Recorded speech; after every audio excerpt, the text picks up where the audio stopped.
Hello, welcome to tonight's session 26. Woo! We're going to Finn again.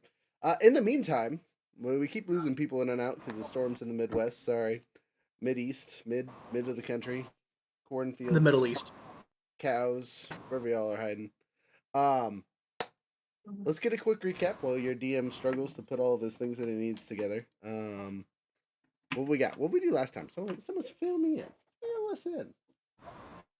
I think the main chapter of last session was fighting the Baylors, right? Yep, I would consider that a quote unquote main part of the last session. And in fighting the Baylors, after we beat them because Younger would not let them leave, Baylor before one of them nuked. I guess they both nuked. They did nuke. And Sweetie was incinerated, so Sweetie is no more. Sweetie is gone. I'm very sad about this death. She had a lot of story implications that are going to be really useful, and now she's just dead.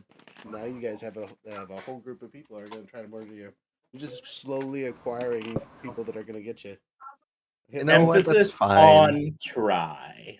You're gonna have an army that you build that's gonna be like, yeah, we're ready to fight the gods, and they're like, we're gonna let the mortals deal with you suckers. Good job. You made too many enemies building this thing.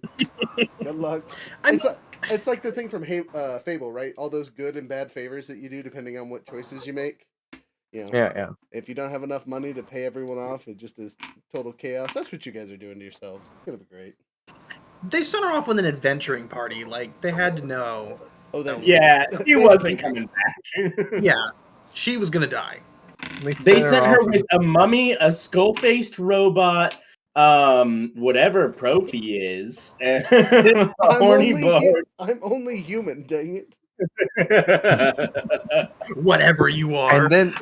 And then they picked up a goblinoid hitchhiker along the way. So, like... Little did the party know that Profi is actually just a mind flayer race that's been running the Empire for ages, and that's where he gets his psionic abilities, and he's casting disguise self on himself every day. Yo, if you could stop ruining my plot before they happen, gosh, you're gonna take all the way out of that sales.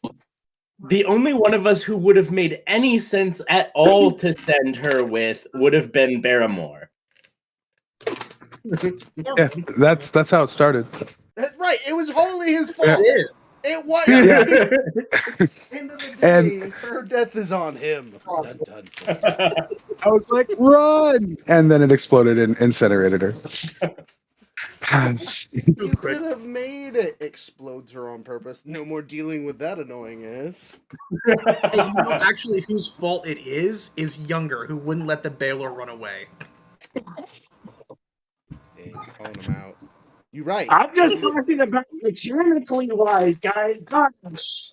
Look, I'm just waiting for the dragon to come and bite us in the ass. No, he's not gonna do that. He's gonna trap you in a cave and make sure he can't miss. He's a smart dragon. At least nobody convinced the our friend that God told her to fight the Baylors on her own. I don't know who would do that to children, but I'm looking at you real hard right now. All right. So jokes aside, besides finding Baylor, what other major progress did we make? What all did we do? Where are we at? I'm gonna pull up the map. Can you guys tell our handy dandy audience where we're at?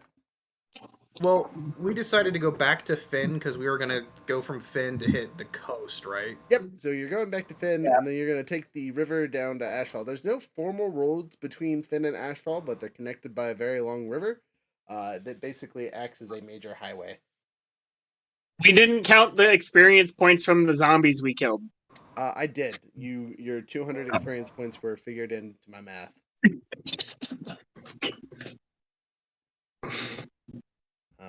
I'm sorry to tell you. He's on top of it. Don't worry about seriously, it. I really do track all the XP that you guys do. I do give you random ass XP, but like I said in chat, it's all done. It looks like milestones. It feels like milestones, but it's math. I think our location, if I remember correctly, are Sabrina. we in between Hedgegrove Ranch and Finn? Correct. Right here, for those of you watching. So we should only have about a day's travel left before we hit Finn. Yep. Now, the one issue that you guys have not brought up is you're riding elephants. And elephants and riverboats generally do not mix. So you're gonna have to figure out something to do with your war elephants once you get to Finn, I think. We need a rain of water walking to put on each of their tusks. Hear me out. We just do it like they did back in the old days and tie the boat around the elephants and make the elephants walk the boat the whole time. They're Yeah. short elephants, though. Remember? No, I don't remember. I don't remember when you guys got this. I kind of just Elephants can inherited swim. one. I was gonna say I don't think you were there for that session. But no, we've just had elephants for a long time. The heck with regular mounts. DM can't just murder elephants willy nilly, even though they have about the same amount of hit points for some reason. Anyway, with that being Let's said, make them. Let's just awaken them and then get them to have their own little like tribe out there in look, the we world. got a lot of awakened animals. It's gonna take 2 chill pills with the awakening of the beasts. All right. So, jokes aside, next is what color argument die do you want for the session? Black. Okay. Noted. Who's here first? Orange. If we go in order, I'll be last. Dang it. Okay. I'll take yellow Okay. Yellow you have. because no one takes that. That'll be my color. I hate that color, but it's fine. I also hate that color, and that's usually what I get because no one else likes it. All right. Everybody So you hates got yellow. We got green, you a red, break and blue today. left. Blue, sir. Blue, sir. Wow, I actually called that one already. All right. And last but not least, Barrymore, are you red or green today? Green. Green it is. All right. I got you all hyped out on my little mini table for you guys. The one thing I don't have is your characters. Because I need to find all my miniatures. But that's besides the point. I can find them relatively quickly. We'll get to them eventually. So, day's travel. Let's get rolling. When you guys have an RP moment, I will dig through all my other junk. Again, we just got back from the con, so all my junk's everywhere. Oh, wow. Okay. Have we long rested since the Baylor fight? Well, you only have a day's worth of travel. So no, you have not. You are getting away from that place as far as possible. You guys make it about 90% of the way to Finn when you have an encounter. Okay, well, the encounter is real simple. It gets dreary real fast. But not enough to really slow you guys down. If you guys were walking, it might be an issue, but since you're on mounts, you kind of they're slowed slightly. But you're so close to town anyway, it doesn't really matter. You kind of just trudge through the pelting rain with little issue. And you guys have arrived back at the edge of Finn. What would you like to do now that you are in Finn? Again, Finn is a large, well, I just call it a city. We'll just call it a city, right? It's a good sized city. Not quite as big as Breach, not quite as big as the capital, but definitely bigger than a small city. What do you guys want to do here? Are you just gonna kind of pass through? Are you gonna take that long rest in an actual place that has beds and is comfortable? Are you gonna find a solution for your elephant issues? Are you gonna get rid of gear that you have on you so you can have a little travel money? Do you have plenty of We could get rid of the elephants at Finn. It's a pretty big city. I'm sure somebody wants elephants. Very much so. Yeah. I'm from Finn, so would I maybe know of a place we could stay for free to long rest? What's your background ability? What is my background ability? That's a great question. Mine is City Watch. Okay. Well, you could use something along those lines, but I don't think it'd be super helpful here. Yeah. I don't know if it's my background. I have Song of Rest and Tales of the Traveler. I think it's Tales of the Trap. No, those are both powers. What's your background? Dude, honestly, I couldn't tell you. Okay. I don't know. What? What's your feature? Yep. He didn't have Yep. any of that. He never picked a background. He's a backgroundless bard. You're a faceless. Probably an entertainment something. I don't have it written down. Uh-oh. So when we did it, I don't know, I didn't write it down for some reason.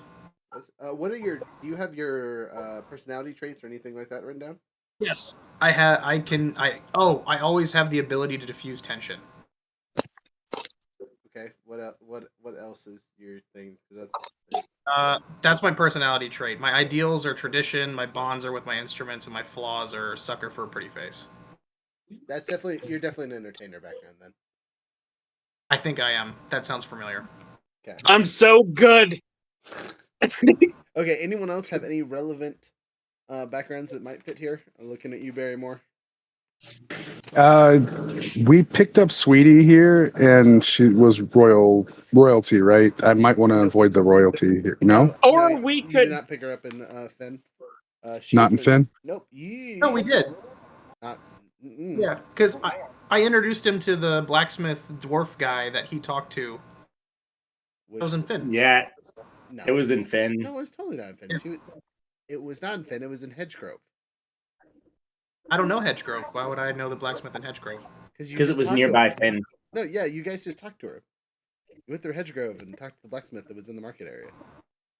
Right? Or, hold up, now I gotta pull up the map. You guys got me questioned. I was nearly certain Alright. that I directed Barrymore to the guilds and the blacksmiths, and he talked to Rock Stormface, and then that's who he started that quest through. But I might be wrong.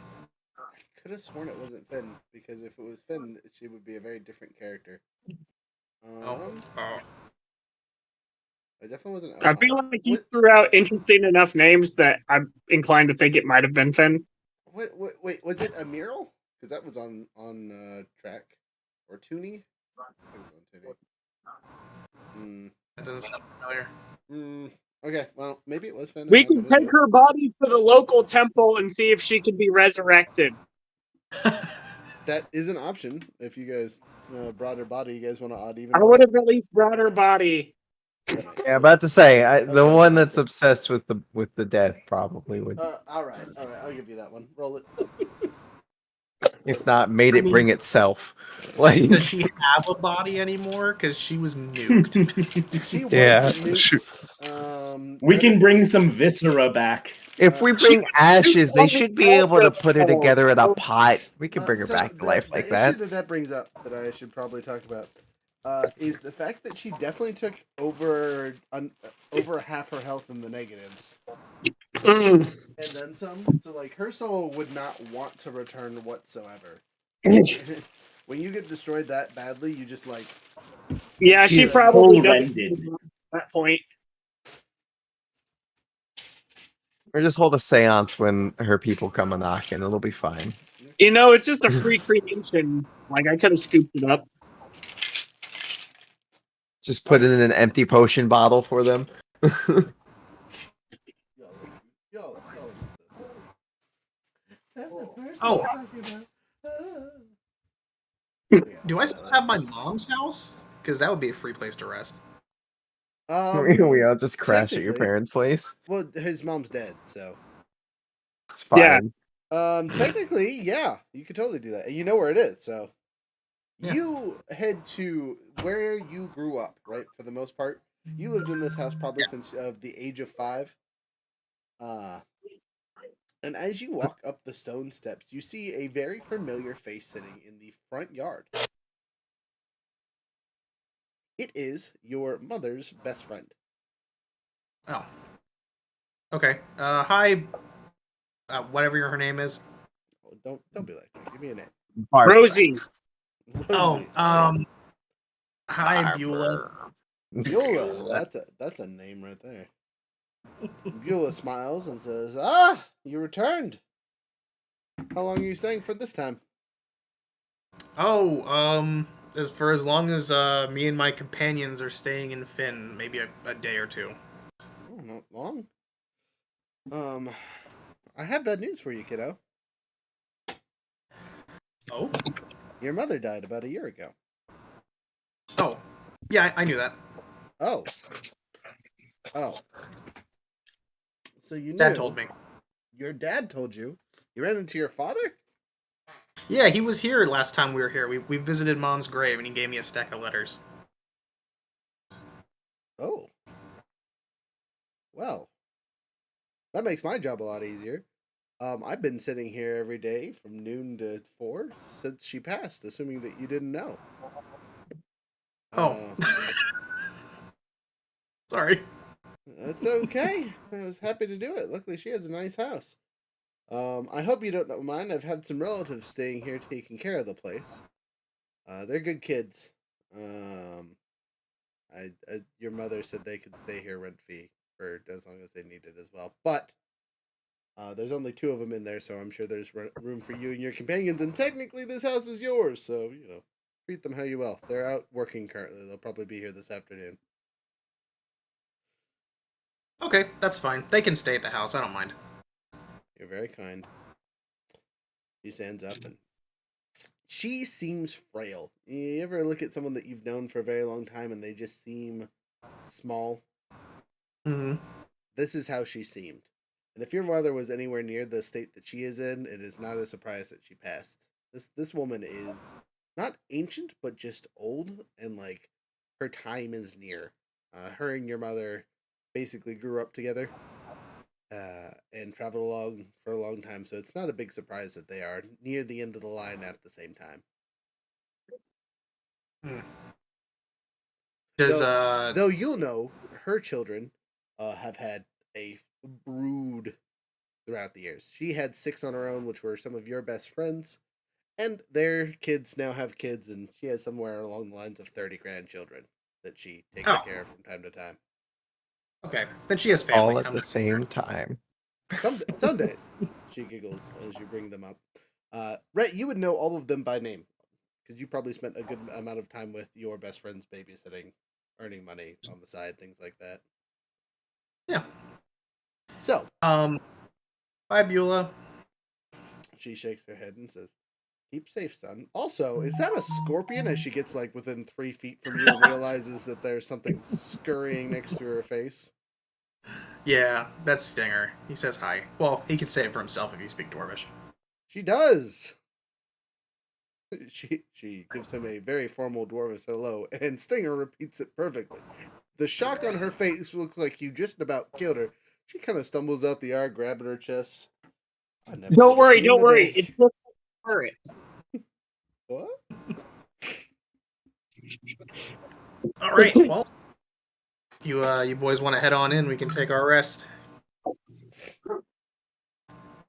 So Sounds like a plan to me. You head into your childhood home, and it's comfortable. Obviously, someone's been living in here, and it wasn't your mother because there's a bit of a mess everywhere, but nothing that is gross or disgusting. Just regular wear and tear, things like that. Clothes aren't put away, dishes aren't done, that kind of thing. You and your brain immediately almost start cleaning before your mother freaks out, and then you realize you don't have to worry about it. Go ahead and roll me a d12 and see how that hits you emotionally. 4.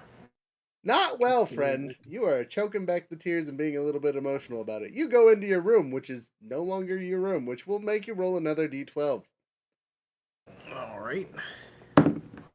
9. Not so bad. Whoever decorated this room did pretty good. Looks way better than it did when you lived here. You show your friends the other rooms in the house, and again, your mother was very kind to other people and let their people stay there, and it was basically a free roving hotel for the people that knew about it. So there's always extra beds and cots and things in the things. So you're able to set up for your friends relatively easy. Stinger, on the other hand, has to stay outside and relax. So you put him in your mother's would-be garden, which it looks like Burma? Ruma? Beulah, thank you. Beulah. Has been tending to since she left. All right. Well, let's get some resties. Now, for the rest of you, do you explore the house at all, or do you leave it be? Sure, why not? Where would you like to explore, my tall goblin-y friend? Trophy is going to pass out because he got. Let's explore the kitchen. The kitchen, relatively well-stocked pantry, enough to feed a couple people at least. Pots, pans, dishes, things like that are spewing about. Some clean, some dirty, some put away, some not. Again, it looks like someone lived here, but is a busy person to say the least. I'm gonna be nice. I'm just gonna like clean up some stuff and then make maybe like a soup for anyone who wants some soup. Okay, go ahead and make a survival check as you gather the necessary ingredients and make a soup. You guys want some soup? Yeah, you want some soup? Maybe I'll try to bake some bread too. Who knows? That's gonna be a solid 12. Oof. Hey, Solid it's 12. better. It's better than 0. It's It is. a passable soup. It's nothing amazing. It's probably just like a simple chicken broth with some vegetables thrown in it. Nothing wild. It's filling, and you guys will eat it just fine. It's not going to hurt you at all. You're definitely not getting inspired by the cooking, but it's edible, and I'm a Really fighter, not a cook.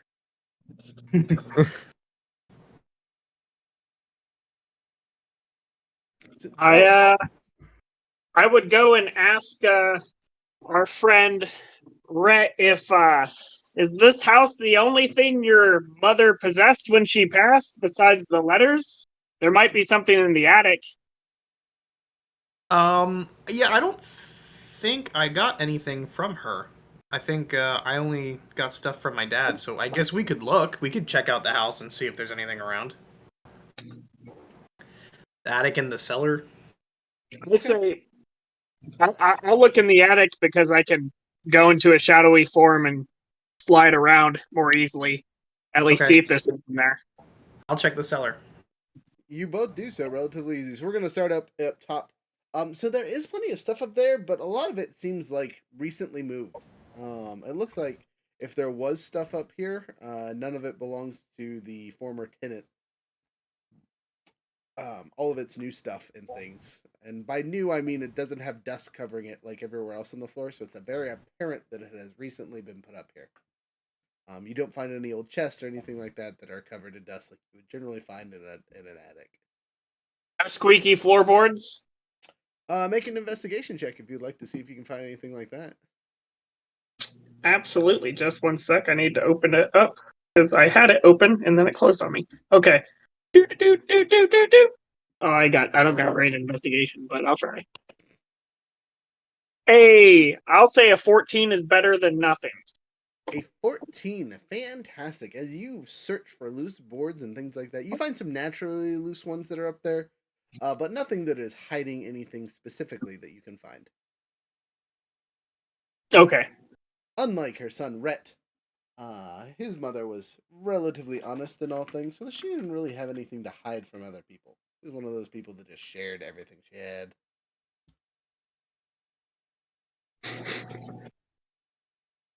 On to the next person. Jumping downstairs to the cellar. Rhett, you're looking around. You see some familiar stuff and things, some of it built into the house, some of it not.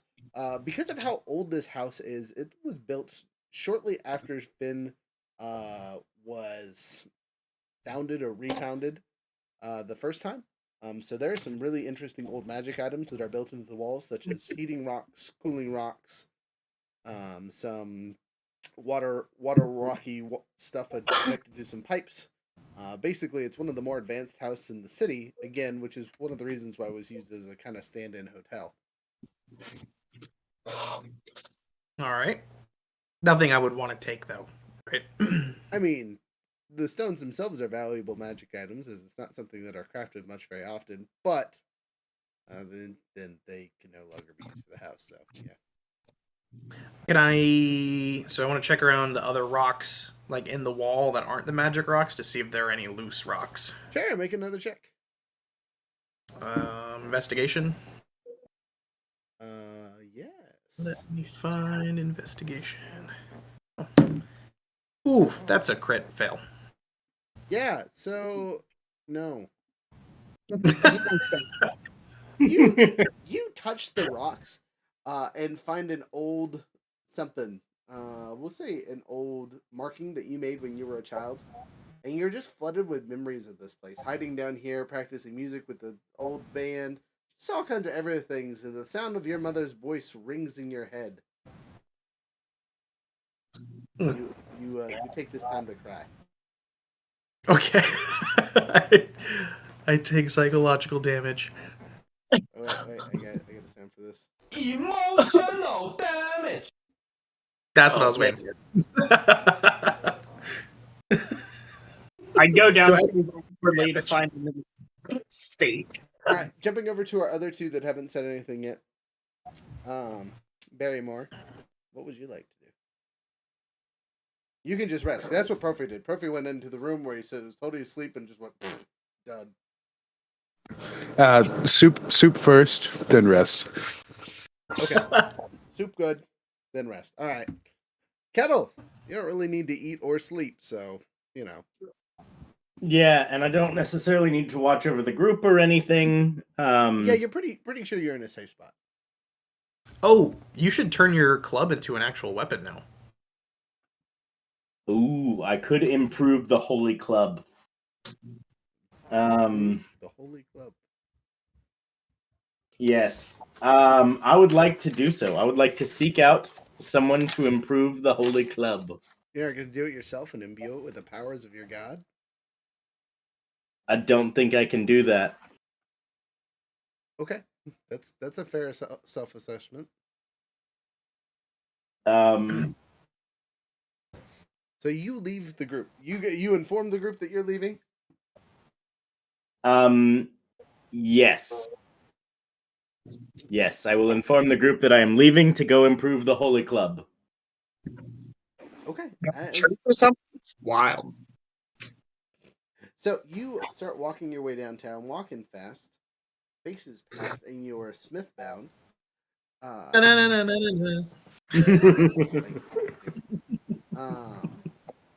like woodcarver bound. No, I think blacksmith. It's a stick. If you could put metal on it though. Yeah. You'd want to So as you are walking down the road, you hear stuff and things when you're in the right section. It sounds like this.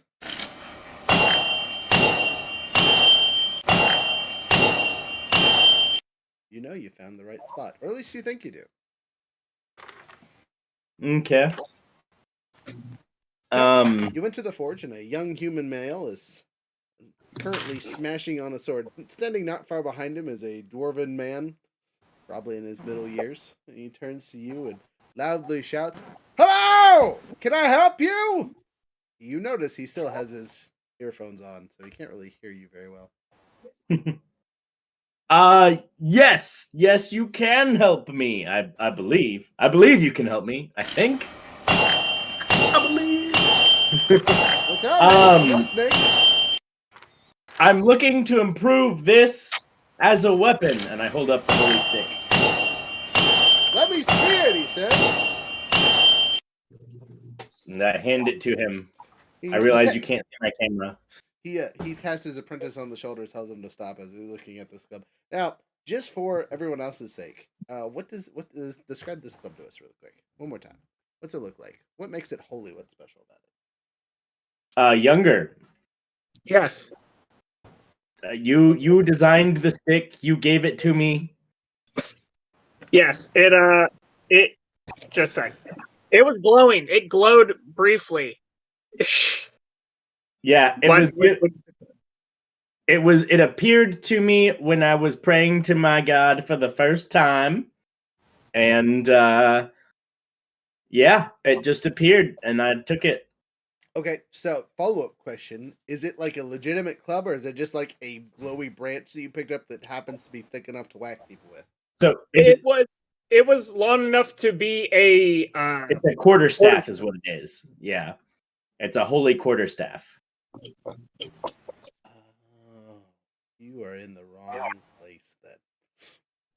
The dwarf looks back and forth and goes, he listens to your story for a minute and goes, "Well, I could make this look pretty by adding things to it, but this is one of those things where you might want to take away to emphasize its special properties," and he kind of like yada yada's it. I know a guy in the artisan district that would handle this way better. I don't know how he would improve it. Are you trying to improve it for combat or how it looks? What is this is this a symbol or a whack-em stick? I guess is the appropriate question. I want it to be both a symbol and a whack-em stick. Okay. All right. A symbolic whack-em stick, if you will. Symbolic. He looks around and looks back and looks forth and goes, "Okay, look, take it to this guy." And he describes a artisan in the not super far away. Take it to them, have them work on it for a bit and make it look good, and then I will make it combat worthy. That sound fair? Yes. So it gives you the description of where you need to go and who you need to talk to. It will be an elven female by the name of Pursa. Pursa. Persa. I will flip him a gold piece for his time. Takes it, bites it, puts it on his shoulder, puts it away. Thanks, appreciate you. So you walk over to Purse's shop, which isn't super far away, less than a mile. But the feeling changes dramatically between it being the smith area where there's all kinds of smoke and things like that. Suddenly all the walls are colored and muralized, and the rocks look prettier for some reason, like they've been polished, and the streets are a little bit cleaner, and there's no one running around with a whole bunch of supplies. There's just people kind of walking in good clothes and things like that. And then there's you, the monster, walking through town. So as the Jason Voorhees of the group, you are a little standoutish. By the way, I'm stealing that for him forever for now.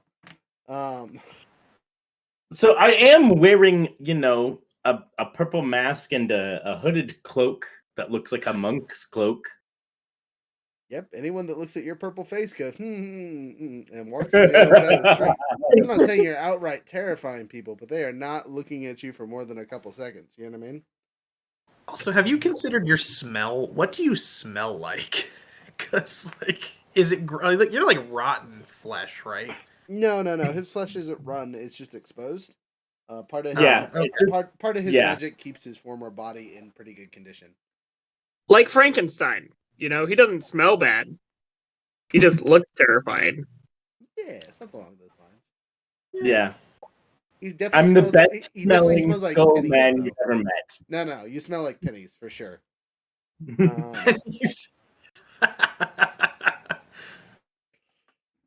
But anyway, I greet this Pursa. Pursa looks at you and says, "You're beautiful. Why, thank you. How can I help you?" I am looking to improve this stick. It is a holy stick, and I would like it to look as such. She looks over, looks back and forth, and goes, "Well, how would you like to improve it? I don't really make things super combat ready, but I can carve some intricate designs and maybe make a figurehead. And are you going to be casting spells out of it? Is it a mage weapon? Is it it looks like a quarterstaff, and not a very good one, to say the least." Do you know of the god Squawk? Give me a second. Let's see if she does. Yes. Okay. Yeah, she goes, I've heard of him in passing before. Some of the scouts from the city talk about him from time to time. He has a temple here somewhere. If I remember correctly, it's pretty desolate, but it's here. The seagulls that fly in that carry his name used to roost here, but they haven't been here in generations. Well, this is a devotary of Squawk, this item. And I was wondering if you could utilize glyphs or runes or symbols that would reflect that and still leave it able to whack someone in the head. I could probably make something with that, she says. You know what I could use that would amplify this without making it more whack-em worthy, though? There's a small figurine at the temple area. If you could collect that for me, I could implement it into the staff itself to both make it harder, and increase the devotation and whatnot. I can easily procure a small figurine. Perfect. Okay, so get me that and 500 gold, and I will get this thing started. 500 gold? Mm-hmm. Okay, that's too easy. That's a lot for a stick. It's a holy stick. It is a holy stick. It is the stick You of can- God. Particular artisan who can carve just to carve it. Hear me out. Bring it back to me, and I put the rune of returning on it. So now it's a stick that can come back. That's awesome. It Then can put a fetch tip on it. itself. If you put a tip on it and turn it into a javelin that can return to your hand. Okay, but I have a 1 in 8 chance of that happening to literally any weapon I have anyway. To That's include my cool. great axe. Okay, That's and really- it's just a rune. It's one of those things that's like, now you don't have to rage to do that. When you get it back, it's gonna look like this. It's a duck. It's a It's a goose. Okay, It's a bird. I will go and fetch that if you want to move on to the next person while my Okay. character goes and fetches that. Yeah, you'll make some rolls on your next turn for that. So, jumping back to the rest of us, we wake up the next morning rested, fed, all that fun stuff. Soup. You guys want to hear some start your day kind of music? Sure. It's the end of the day. This is what you guys wake up to. Brett's over there raging in the basement.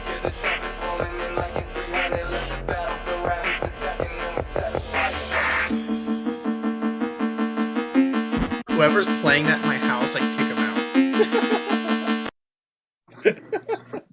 Right.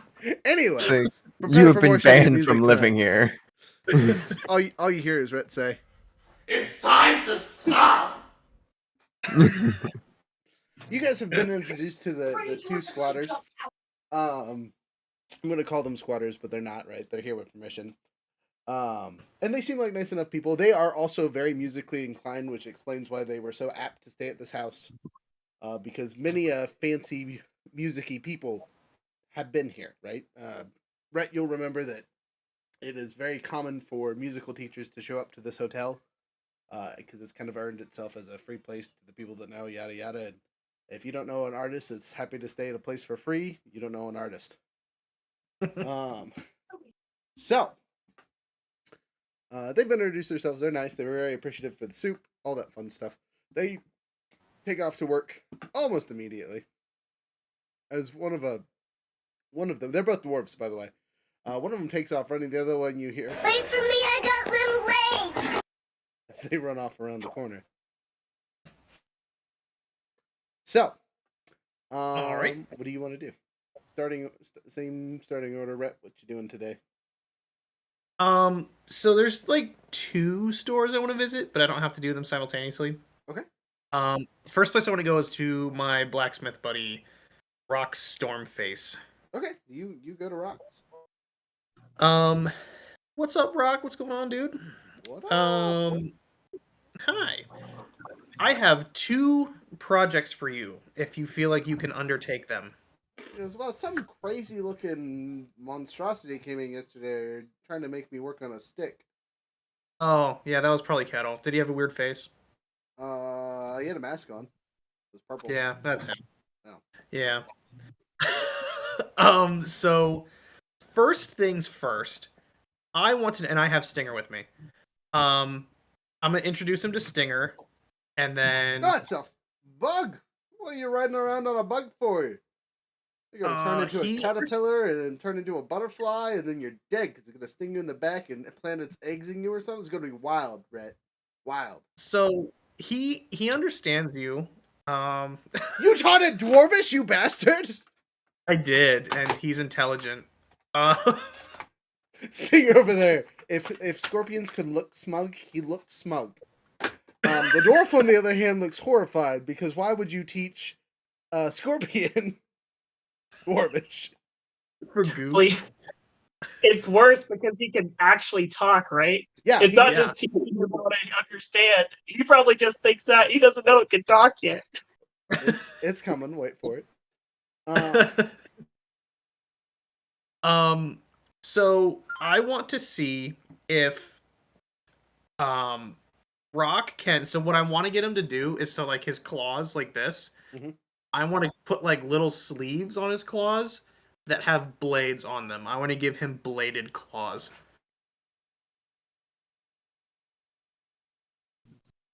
or spikes or something.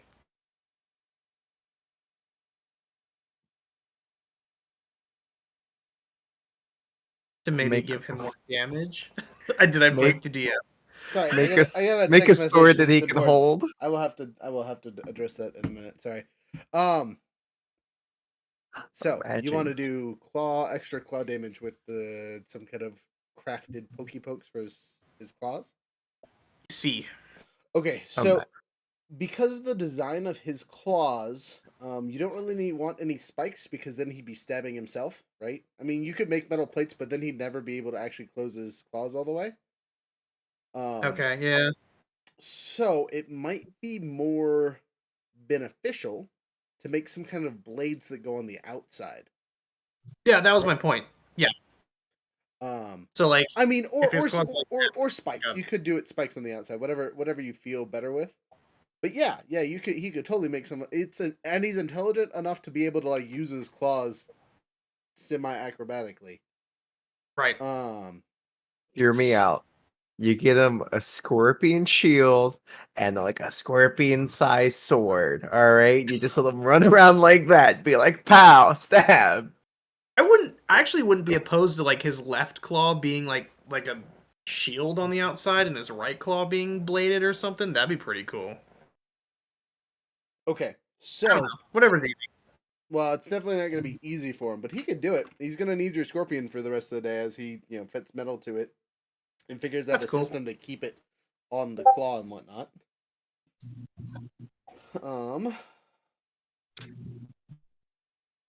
And then the other thing I was going to ask him is I only have like a basic longsword, so I was going to see if he had something better. He smiles and says, "For you, friend." No. Teaching scorpions how to speak Dwarvish. No, he goes, "Look at my store." He points behind you. "I have all kinds of stuff. What are you looking for?" I just want. I still actually. No, I'm a Valor Bard, so I do want strength. Just a better longsword, something fancy, something maybe +1, because mine's not even a +1. He goes, "Magic, huh?" I mean, I have a masterwork blade that I've been working on for a little bit that would definitely fit your need for +1. What's the nicest longsword you have? Top of the line, the best. Well, do you want it something that I made or something I've acquired? Either's good. That doesn't help me, Rhett. He shakes his head. Something you've made. Okay. Personal touch. The nicest blade I've made in conjunction with this lady I sent your friend to is this one. He pulls out, and it is intricately metal worked, right? You can see the metal work in like artsy designs and things like that. And the tips come into, instead of regular catching tips, they are bladed, right? And she said she called this one the Moon Blade. And he pulls it out, and a radiant light kind of sheens off the blades outsides, right? So it's consistently glowing. She says she forged it or had me forge it in moonlight and did some stuff to it, and some of the runes and things on there make it react and whatnot. But anyway, the blade grows to the size of the hilt at night. Once it's pulled out of the sheath, it becomes a moon blade and cuts through things. During the day, it's a long sword, blah blah blah blah blah. But at night, it grows to the size, basically the size of a greatsword. It's super thick, but it's the same weight because it's moonlight. Oh, I like that. I want it. How much? He goes, well, what'd I buy it from her for? We're friends, right? Yeah. So for anyone else, I would sell this for $5,000, easy. To you, I'll sell it for $3,000. Okay, how about 3 including Stinger's claws? Oh, I see, I was going to charge you extra for those. Okay, 4 including Stinger's claws. 3.5, and I'll sing you a song.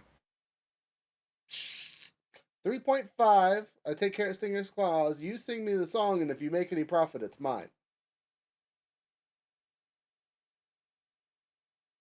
Okay. Done. He goes, easy peasy lemon squeezy. He hands you over Moonblade. So Moonblade is a +1 longsword. It does radiant damage. and at night it does an extra 2d6 radiant damage. Is this an actual item or is this a homebrew? It's a homebrew. If there's something Okay, close so to you it, it'd be said- cool, but this is way cooler than anything else. So rules with the 2d6, it only hits once per turn. Like it'll still have the sorry, brain's not working. Sorry, it doesn't add 2d6, it changes the damage type into 2d6. Okay, so you said it's +1 radiant damage, 2d6 at night. Yep. And then that was it. Let's see. And do I have to attune to this thing? Nope, no attune necessary. Okay. +1 magic ability. Trying to think and make sure I didn't miss anything on it. Oh, reach! At night it has reach. Oh, nice. Because it increases in size. That's the big thing. But during the day it's basically a regular longsword. All right, I got that down. Cool. Do I sing him the song now? He tells you if you're gonna sing, go sing out of the street, so I don't have to listen to it. But I expect any money you make to come in here. Okay. Can I just do that right now and knock it Yeah, out? of course. Knock it out. All right. So performance. Yep. Oh, Rook, your dice. They betray me. Or do they Critical help you? fail. Critical fail. You go delete ting ting ting ting. All the strings on your guitar snap. The blacksmith comes out to the noise and goes, "Are you serious right now?" All right. Well, I guess that was my fault for including the song in this. I'm gonna make you the worst sword you've ever seen in your life, and he waddles back inside. I'm stealing your scorpion for the rest of the day. Come back later. Okay. Okay, so in the meantime, while we're waiting here, Scorpion sword and shield, right? So this will give Stinger a +1 to his AC, picking up basically a bracer on one hand for his shields. He'll also have all the regular effects that shields give you, so you know, you can Captain America it if you really need to, kind of thing. But then you lose it, you know, whatever. It's a bracer. Or not a bracer, a buckler. Buckler. The word I'm looking for is buckler. The buckler. And then as for the sword, you can interchange your piercing damage, right, for slashing damage, right? Because your damage now is how much? So his claws do bludgeoning damage. Okay, so now he can do piercing and slashing with the sword. But Okay. it will be And the same roll. They're currently 1d8 +2. Okay, that sounds appropriate then. It just allows you to change the damage type. It's not magical or anything. It's just straight metal sword. So it just allows him to do slashing and piercing, which could be important. You never know when you come across an enemy that is bludgeoning resistant. Yeah. Okay. Don't use the sword against skeletons. You know, that kind of thing. Yeah. Cool. Yeah. Eventually, I want to go to a different store, but I can pass for now. All right, passing finally, going over to our handy dandy Marzex. Peace. Oh, what could I do? So did we agree that this was the place where Sophie's was from or not? Sweets, Sweets. I don't think it was, but what I think and what you guys think clash. So I am just gonna say yes, sure, fine, whatever. I will take the bottle of remnants of her bottle assumed ashes to wherever we found her originally. Give them to the individual.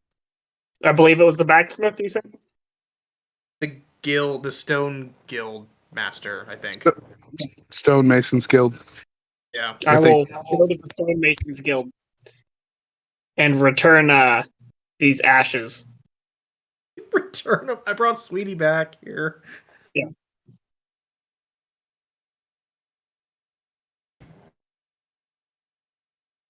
I think I broke him.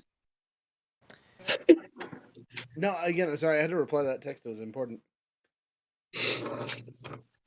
And it was sad face emojis or upside down face emojis. So Oh no. where was I? Say that one more time. Just you given Sweetie back. I heard that. Anything else? Yes. With that. That's I'm going to the Okay. stonemason guy Mhm. and giving him her ashes in the bottle is what I'm going to attempt to do. He looks at you and with a gleeful smile, he says, "You work fast. I couldn't ask for a better outcome. This is her? Indeed. Ah, her father's gonna be so excited. Got rid of that piece of shit finally. Oh my god. So tired of her What? ignorant ass. Well then, I mean, she was kind of useless. Like the first time she hit was literally in that fight. So is there any compensation? Compensation for bringing back this man's dead daughter. Yeah, let me go ask him. Let me go see what he says. And he takes the bottle and walks inside, and you hear some Run. screaming, shouting, yelling. A Your very, shadow flew. very upset looking dwarf comes out, and he is coming out swinging, Marzex. Roll initiative. That's fine. Now, because of the skill difference between you two, I'm not going to set you on the table, because I do not think this will last very long. So, we're going to theater of the Yeah, this mind is not tonight. fair. He's gonna go first. I'm gonna just say that. Just roll. What'd you roll? I rolled like a 7, but I have like a +4 or 5. Okay, he rolled a total of 11. I'll let him throw that first swing. Okay, so you're just gonna hold your initiative. Okay, he's Yeah. not swinging his fist. He's swinging a big ass war maul. Oh no, not a mall. Well, then I will simply activate the instead of holding initiative, I do the dodge action. Okay, so he's rolling at disadvantage to hit you. The dice god said he's rolling a 3 on both dice. It was ordained. Yeah, he misses terribly. The rage is in his eyes, and you can see he's just swinging wildly. But it almost feels intentionally, like he's putting on a show or something. He's being dramatic and flaring and yelling about Sweetie, yada yada yada. If he misses her so much, why not send him to her? So to cast the spell suggestion. Okay. So I guess he needs to make a save. Wisdom save, right? Yeah. Okay. Fuck these dice. 5 plus is probably not saving. Okay then. Under a 10. Yeah, he fails. Even if I magically gave him max wisdom, he done so. My simple statement is basically like I'm just here because I came here to bring the remnants of your daughter who was incinerated by 2 Baylors. Time out. The spell is suggestion. Make a one-word suggestion, and then you can go on with whatever you're saying. It's not a one-word suggestion. It's just a statement. Yeah, it's one word. Suggestion is not one word. Are we thinking command? What? Oh. I'm going to look it up while you're talking, but go ahead. Yeah, suggestion is you suggest a course of activity limited to a sentence or 2. Okay, so tell them what you want them to do and then go with your story. You don't need to yada yada while you're casting a spell. Calm down. Don't get angry. Don't release your anger on me with violence, good sir. Okay, time out. That was like 4 suggestions in one sentence. I need one command in your thing. Sir, I need you to calm down now would be an appropriate... Yeah, like... Okay. Like... Okay. Calm down. Don't attack me. I'm returning the body of your dead daughter that was incinerated by a demon of massive magnitude. There's not a whole lot I could have done. He goes, she went out like a fighter then? Absolutely. It was actually the first time she managed to hit an enemy.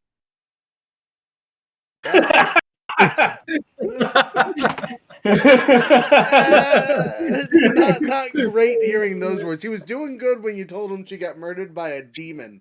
So it took a demon to take out his spawn. But then you're like, the entire time she traveled with us, she only hit something once. And when she did, it killed her for it. She was hella ballsy. She went straight up to that 20-foot monstrosity and hit it. I'd say that's pretty ballsy. He likes hearing those words. He seems to have calmed down, and you have a heart-to-heart conversation. Go ahead and make a persuasion check to see if you can wiggle a reward out of him. Oh, this is going to be good. I'm so good at persuasion. Or like a heart to a shriveled little lump. I got an 18 plus 8. Wait, yeah, plus 8. So like a 26. 26. Yeah. He goes, all right, look.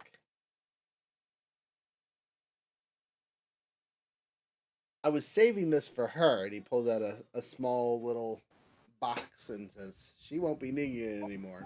And he hands it to you. That can be your reward. I couldn't ask for anything more. I'm sorry to bring you this information, but I figured your family would at least want something to bury or disperse, or however you continue your funeral rites. He shakes his head up and down. Also, your stonemason guy, he said some pretty questionable things, so you might want to talk to him later. He shakes his head one more time. Noted. And as he walks in, you hear this. You insignificant fuck! Followed by... And then you see that Smith fly out the door, obviously having been hit by the giant wormhole that you saw a second ago. He is splooted against a wall. Brick, no! Wait, he's exploded against the wall? Yeah, just murked because you just told him that he was talking shit about this dead man's daughter. Oh. That was my Damn, friend. he got murked in one hit? Yeah, you've seen a hammer very similar to this recently. What kind of hammer is it? It's a wormhole, and you've seen someone use that alongside a foundry forge being used as a shield. The weapon was almost identical to the one that you saw earlier, actually. Oh, is it one from a Baylor itself? No. Way before the Baylor. Think our Halloween episode. Scary Halloween. I'm trying to think. I can only think as far back as Thanksgiving.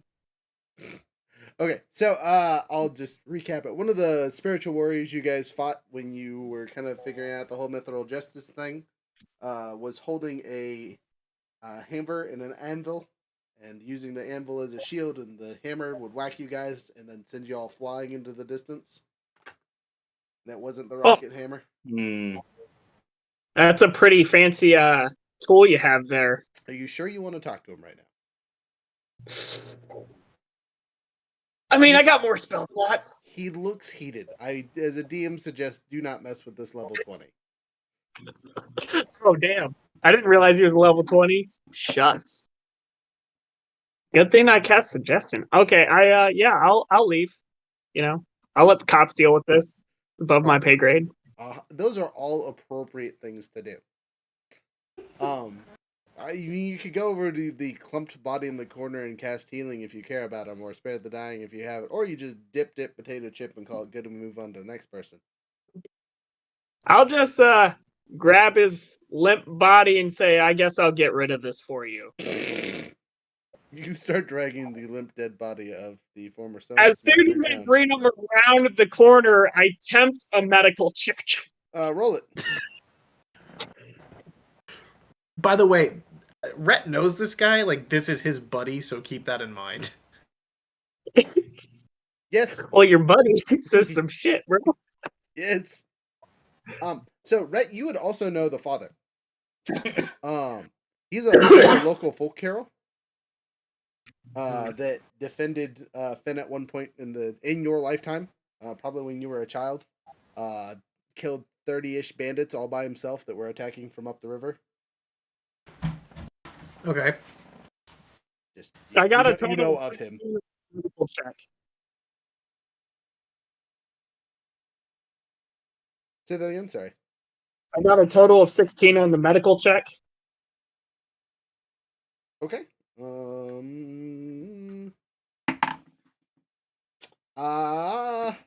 You are not messing with the corpse yet. He's still alive, and the medical check seemed to help slightly.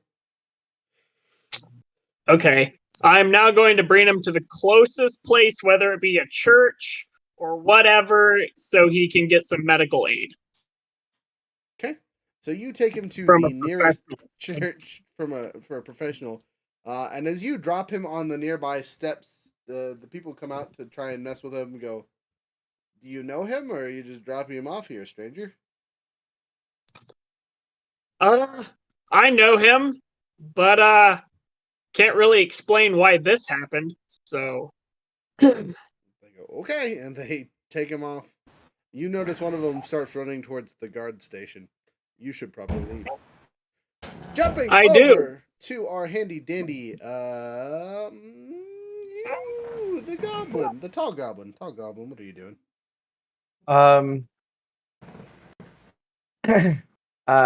Well, might as well see if I can. You're currently at the house. I don't know. Is there like some type of fighting ring or something around? Fight. This is Finn. Of course, there's a fighting ring. In the old remains of the city, there's a fighters club. And above the door, you say, "Sponsored by the Finnish Legion." All right. There it is. Let's have some fun. So there seems to be a large amount of Eric Cochrans in this fighting club. They seem to be all doing the thing. They fighting tooth and nail or beak and claw, whatever you want to say. With the other participants, but it's like a 3-to-1 ratio. I mean, they have brittle bones. It makes sense. They have to be able to fly somehow. You say that out loud? It's probably not No. the place to be making fun of the hair. No.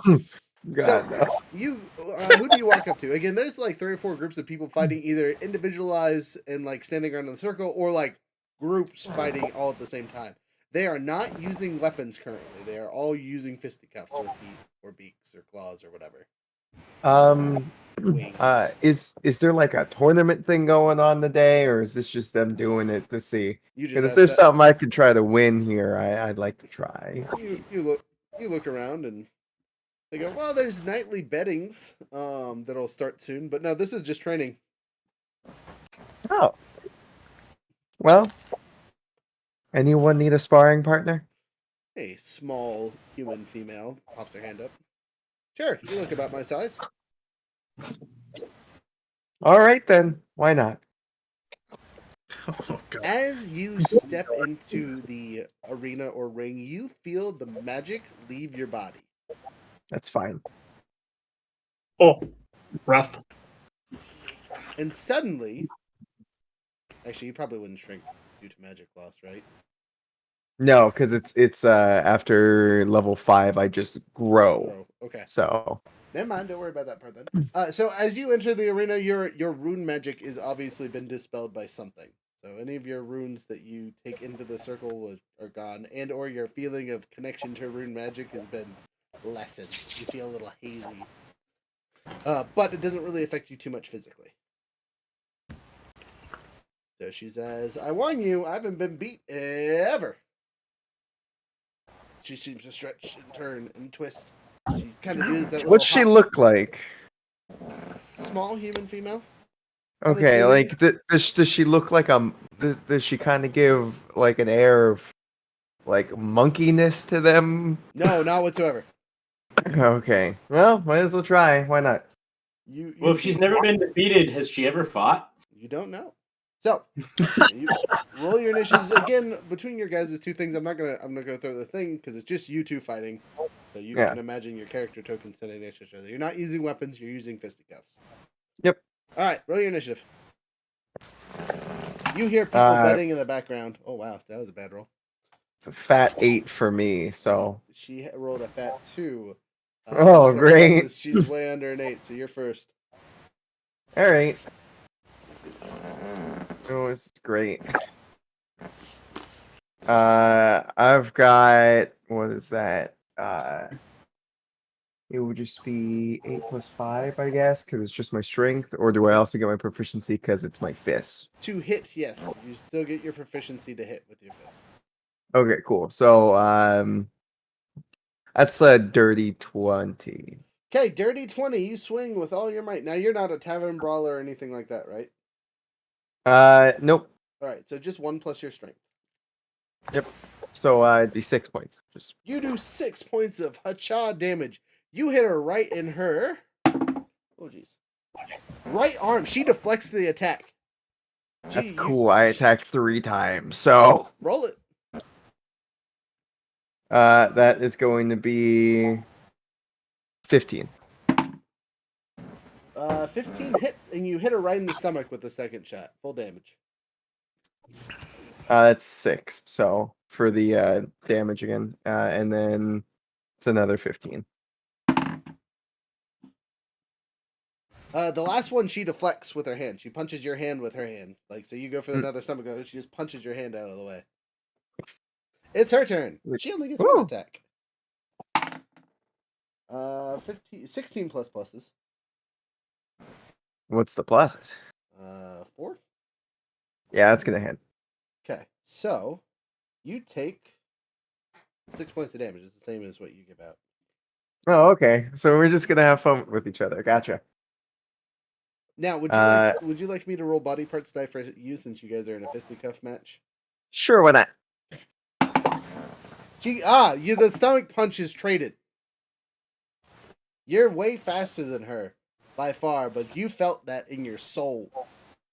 Good one. All right. I am going to warn you, if she gets 3 good headshots, she will instantaneously knock out. Or That's fine. will instantaneously knock out just for the rules of the game here. All right, go ahead. All Your right. turn. That's over 20. All right. Oh. She blocks it. So Next deck. all right, that is going to be dirty 20. She blocks it. This time on the left side. So you swung. She's over here. And the last Way over 20. Ooh. So the last bit you go for the legs, right? So you're going for the thighs and connect. Gotcha. All right, it's her turn. She takes a swing. 15. Oh, that's not going to hit. Okay. You block it easily. Cool. That's it. She only gets 1. Yeah, I do. Shit, I'm just so used to it being like bing, bing, bing, bing. All right, so that's gonna be way over 20. So it's gonna hit. Got her in the stomach again. She's looking. That looked like it hurt.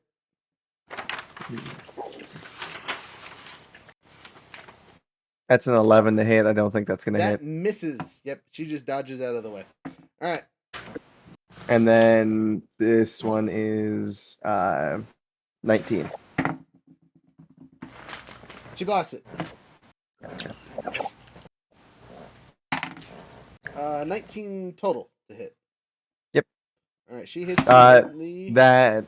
that'll hit me because I'm not dual wielding. So she gets you in the right leg. So she's just every time you pick a new spot to punch her in, she finds the exact same. She's almost mimicking you. Gotcha. If that's the case, let's try to do something a little ridiculous. Okay. Would you like to do a called shot for disadvantage on your attack? Sure, but I was gonna try to throw in like kickboxing, throwing a kick in there, Sure. try to mess with her. Whichever you prefer. You can always tell me instead of punching, you're kicking. Yeah. So I'm gonna try to kick, and I'm gonna try to go like right on the side of the face. All right. So you're calling a headshot. Roll it. All right. Well, I can tell you one thing. That is a failure. Not a critical failure though. No, that is a 100% critical failure. Ooh. Okay. So as you make the kick, she punches you in your nether regions. Just no mercy. Go ahead and roll a 1d12. That would be a 6. Okay. So it was a solid punch, but you've been punched there before. You It's not the first time. won't be the last. You just take your regular 6 points of damage. All right. I'm gonna try to do another called shot. And that's gonna be same thing. And it's gonna be Brave. of course. Why not? I'm stupid. I am great when it comes down to fighting, not smart. Anyway, that's gonna be a 15 to hit. 15 to hit hits. Awesome.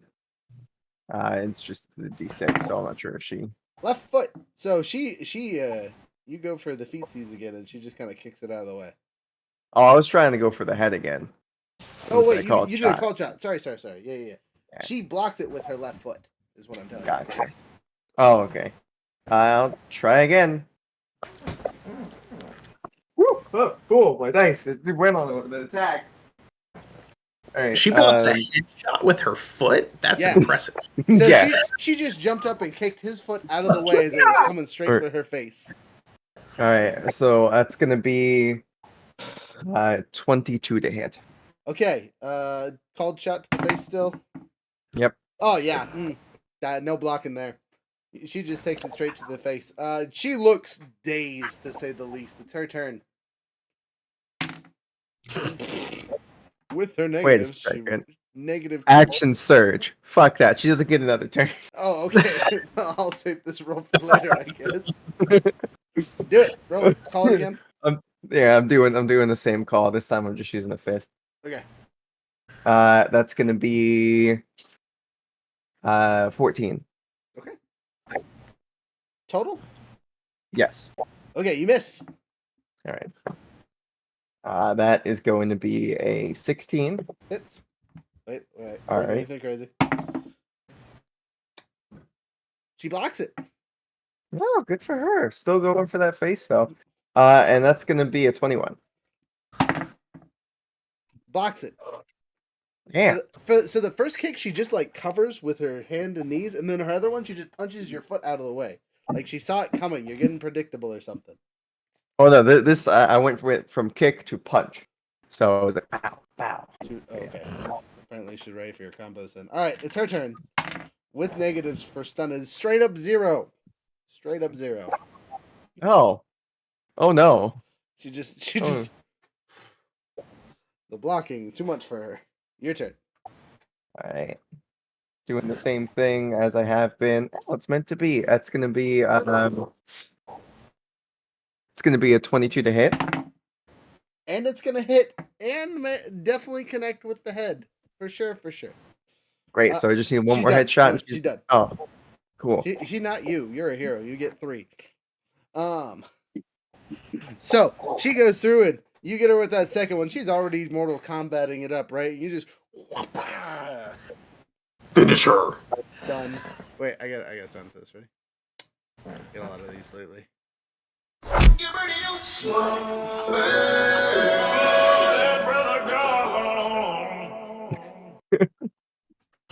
Okay. Out. Oh, well, that was fun. She looks up at you and after a second goes, "Man, I lost my first fight. I tried." There's several buff, very angry looking men in the corner. Give her like a thumbs up and look at you like with death stares. No worries. I just had to fight 2 Baylors the other day. Honestly, didn't really have a chance. the eyes go from "we're gonna kill you" to "what?"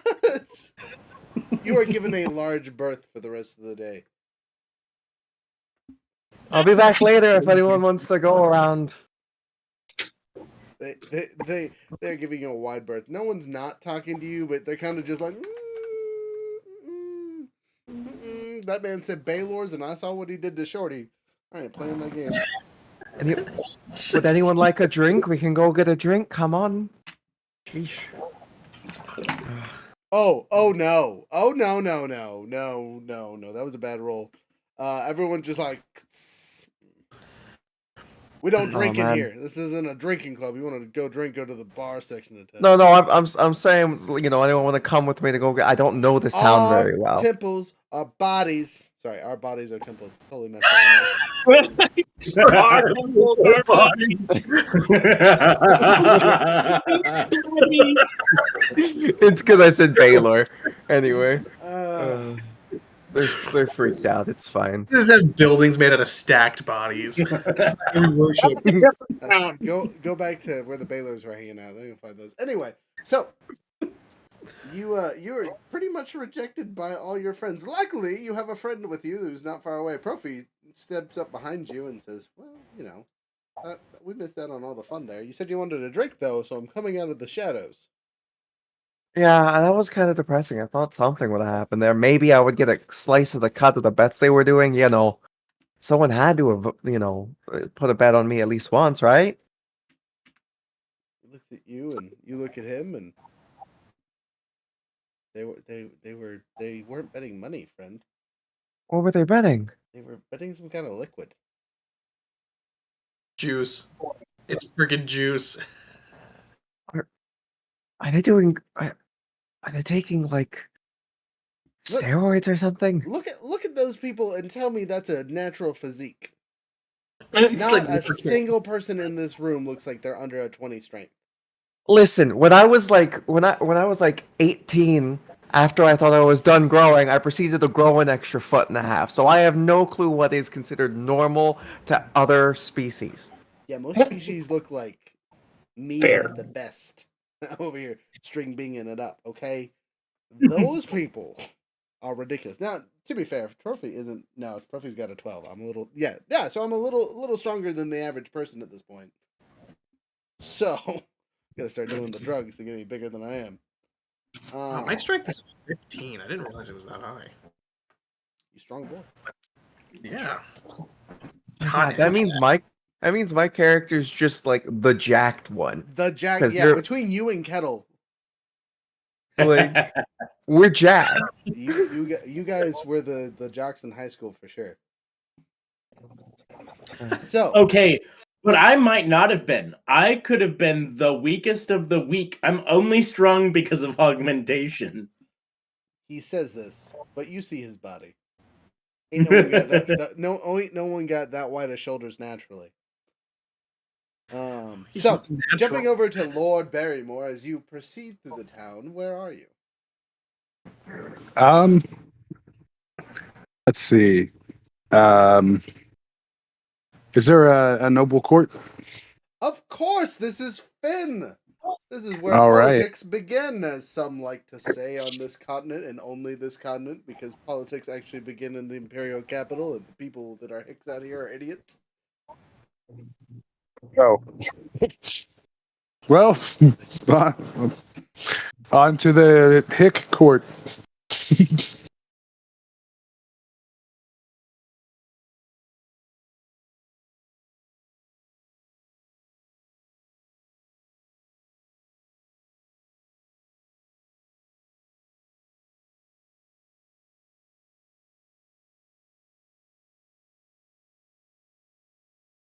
What do you do?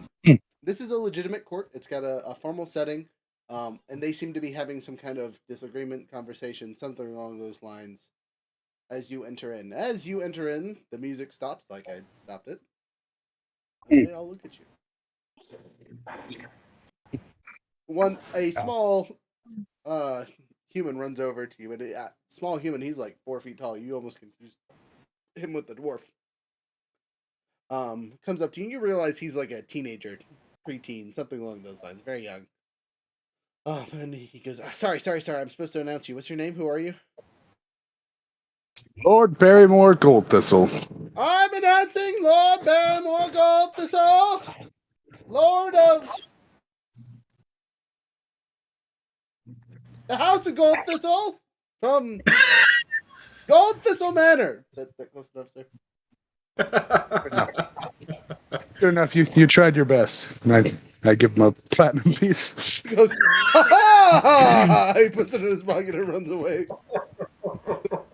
You see one of the nobles just like shake his head. That's more than I pay him in a month. Well, maybe if you paid him better, he would know his history. Gold Thistle. Isn't that a medical family up in the Imperial capital? What are you doing all the way out here? Wanderlust, adventuring. Ah, you must be one of those fancy third or fourth children, huh? I believe I was the first. Oh, I'm surprised you're not back home doing your job. Well, Wanderless, I, he shakes his hand, am the soon-to-be Lord of Finn.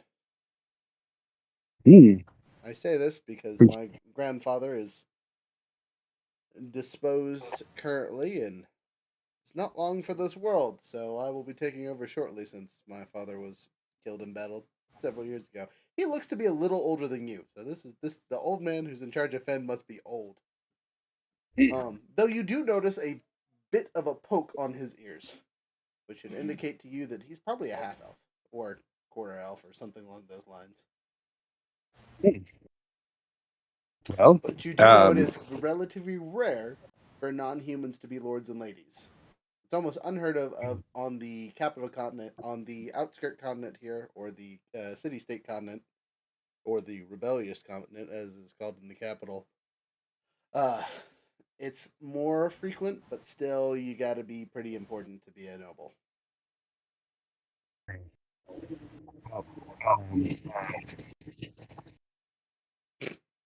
My sincerest apologies, and It's good for me.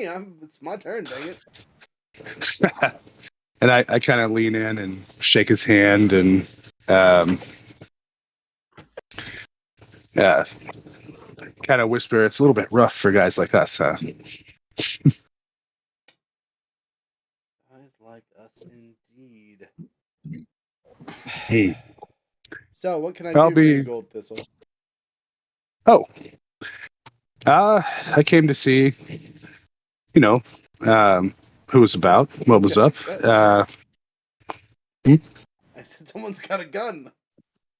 Gonna get his band on here. Yeah, we're gonna get got. Someone hashtag fake gun. Otherwise, we're getting canceled. Oh no. Sorry, jokes aside. The worst part is your face is super covered from the ads that happen. Sorry. Make those smaller so we can see your face. There you go. You can see your face now.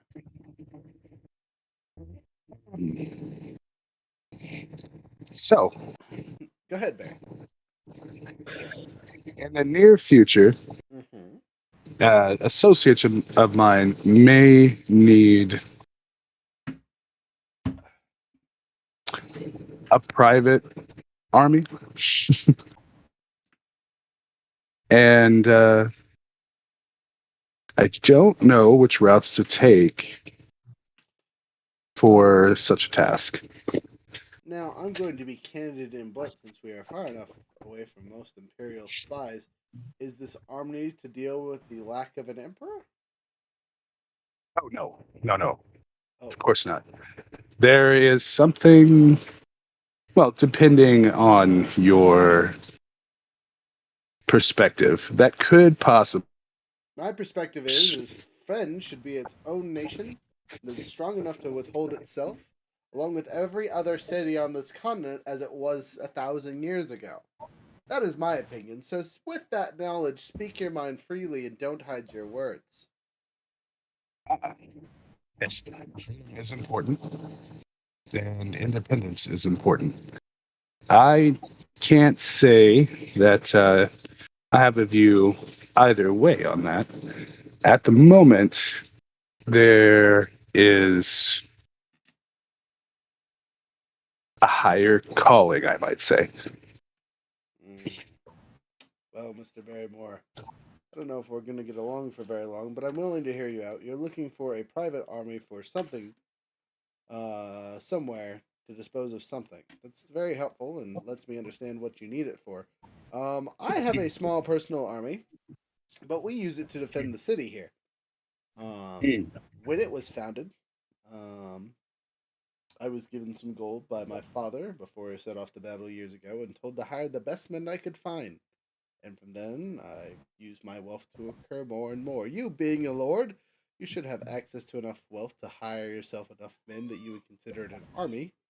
You could always hire the Finnish Legion, he smiles, but they're rather expensive, and honestly, I don't know when the last time they saw true combat that wasn't some monster outside the city. But it's a proud tradition, and I'm sure them and their stupid halberds would be useful to somebody.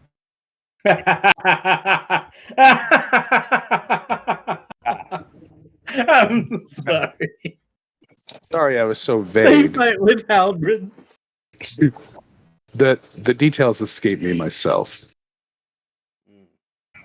So you don't even know why you need an army. You just need an army. Now, may I ask who this associate is?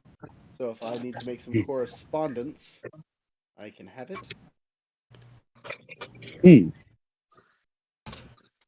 If my associate wishes to meet with you, I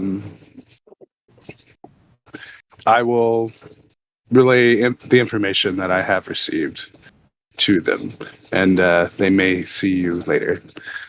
Okay. Well, in the city currently, the Finnish Legion is the only freestanding army that doesn't belong to me or one of my siblings or one of the other lords that pass through here from time to time. They have a commander named Marquise. He is an Eric Cochran. I think he's about 10. So he's a bit of a old fart for as far as Eric Cochran goes. You should be able to recognize him by the large plumage.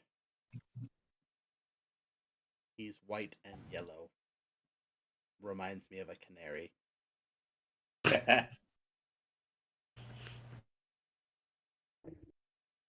I warn you, the Eric Cochran are very literal, so do not hide your words. Yes. On a side note, do you know of any eligible ladies? Let's find out. Good thinking, Yes! Oh my god, yes! 97. He knows. Let me roll a d4 to see how many 97 of them. No, Yeah. that'd be so many. No, but that was a percentage chance of him knowing eligible ladies. I'm only gonna give So you what 4 we're people doing involved. is we're setting up a harem. He knows two eligible ladies that are of appropriate age and appropriate status for a lord such as yourself.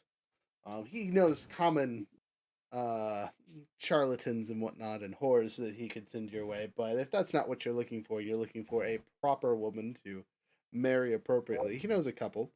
Lame. Classy.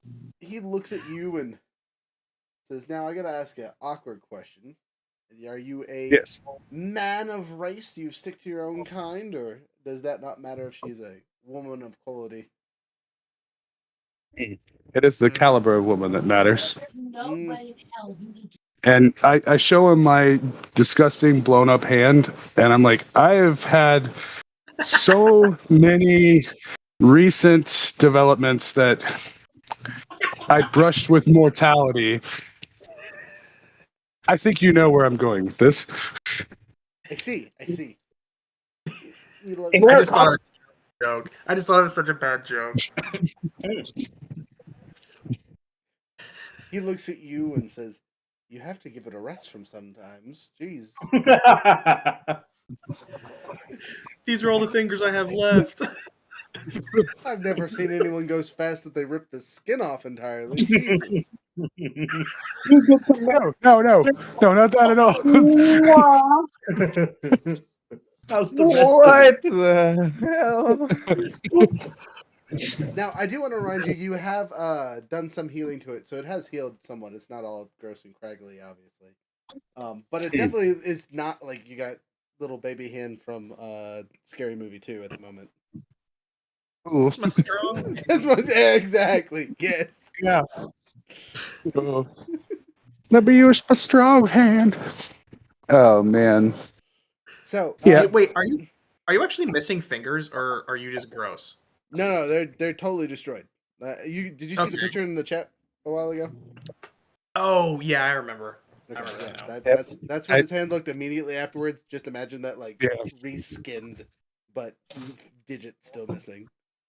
She gets some like Yeah. prosthetic magic metal fingers. It might be easier to just cut it off and get a new one. I like the idea of a prosthetic that was also a focus, but that's neither here nor there. Let's get you a hook hand. I'll Oh, yeah. lend him my Oni claw. It's a You could one use his hand. Oni claw, just but a then he'd have to stick. take it over. So, oh, excuse me, sorry. He says, well, if you wait around today, I can send a formal letter to their family saying that there is a lord from out of town wishing to meet them. Neither of the two of them live directly in town. They're actually on the outskirts, and are wanderers. One of them is Elvish, and the other one is a Drider that has earned ladyhood through combat. Really? Her family lineage is interesting to say the least. The other option is you could go to the Temple of Aphrodite in town, and What? or the School of Aphrodite, and see if they have anyone eligible traveling through there, or in any conversations post whatever. The ancient masters that live there are. I've never seen anyone else be in charge of that silly school, so one of those things we don't talk about super often, but they might be able to help you in matters of love. Indeed. You've been very, very helpful, and I appreciate that. Well, you did Um, you did pay one of my squires a platinum piece, so Flip the water coin. it is on the shoulders of the little man. That's why we stand so tall. I like that sentiment. I like that sentiment a lot. I might steal that in a speech later. Very well. It's not about who said it; it's the intention. But That'll be a platinum. yes, what? No. But just know you do have my support. People deserve to be free, and as a mixed blood myself, I understand some of your plight. He seems to dart his eyes around. Oh, I'm gonna get into it. All right. I see. That's where the kinship is from. I like it. All right. Well, You're cutting it out, brother. I'm intentionally doing so. Is that better? Okay. So he was stammering. No need to be ashamed. Be proud. Tell that to my grandfather. Now, unless you have something else, we have an important discussion we're having amongst the other local lords and lads here. And some of My our apologies. It's okay. Yes, he looks around. I don't think I can give you any more help. Nothing I say is official, by the way, just because I am not the actual lord here. But I don't think any of my advice will lead you astray. He kind of cocks his head sideways. Understood.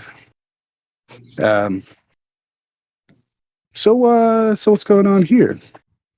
He goes, well, we've been having issues with the local ferry. There's always issues with the local ferry. We shouldn't even have a ferry anymore. It's an old tradition that is unnecessary. We should just make a road that travels from here to Ashfall. The bandits that get the courage to attack this thing happen yearly, and they've been raiding it for the last month. We're going to send a small group of men to board the next ferry to fend it off, to strike them back, or at least keep the passengers safe. just because we have to say that we're doing something. My associates flourish their battle skills constantly. They would love this sort of thing. How many of them are you? Let's see. We are 6 strong most of the time. Most of the time. What's that mean? Well, occasionally, some things draw others to or away, but consistently, on average, about 6 strong. Um, Well, we were going to send 30 men. Do you think your 5 companions and yourself could make up for 30 men strong? well, I'd say we're about 2 Baylors strong, given from the other day. He looks at you like you're insane. 2 Baylors. What kind of measurement is that? I'm gonna roll a Americans intelligence. use I'm gonna any roll a. measurement. I'm gonna right. I'm gonna use a D20 to see if he's even smart enough to catch that reference that you just threw out. Oh, he caught it. It hits him like a lightning bolt. Wait, are you saying you killed 2 Baylors in the last week? About killed us, and it was just a couple days ago. It was last Something night. other What do than you mean? it was 2 days ago, but he's right. He's right. We've had a day of sleep, and a day of travel. He throws something on the ground that kind of kinks and tacks and whatnot, and he goes, "That is ridiculous." Oh, yes, it was. Baylor's 2 days away from Finn. Oh, you had no What is idea. Of course, I had no idea. What do you mean 2 Baylors were within striking distance of Finn?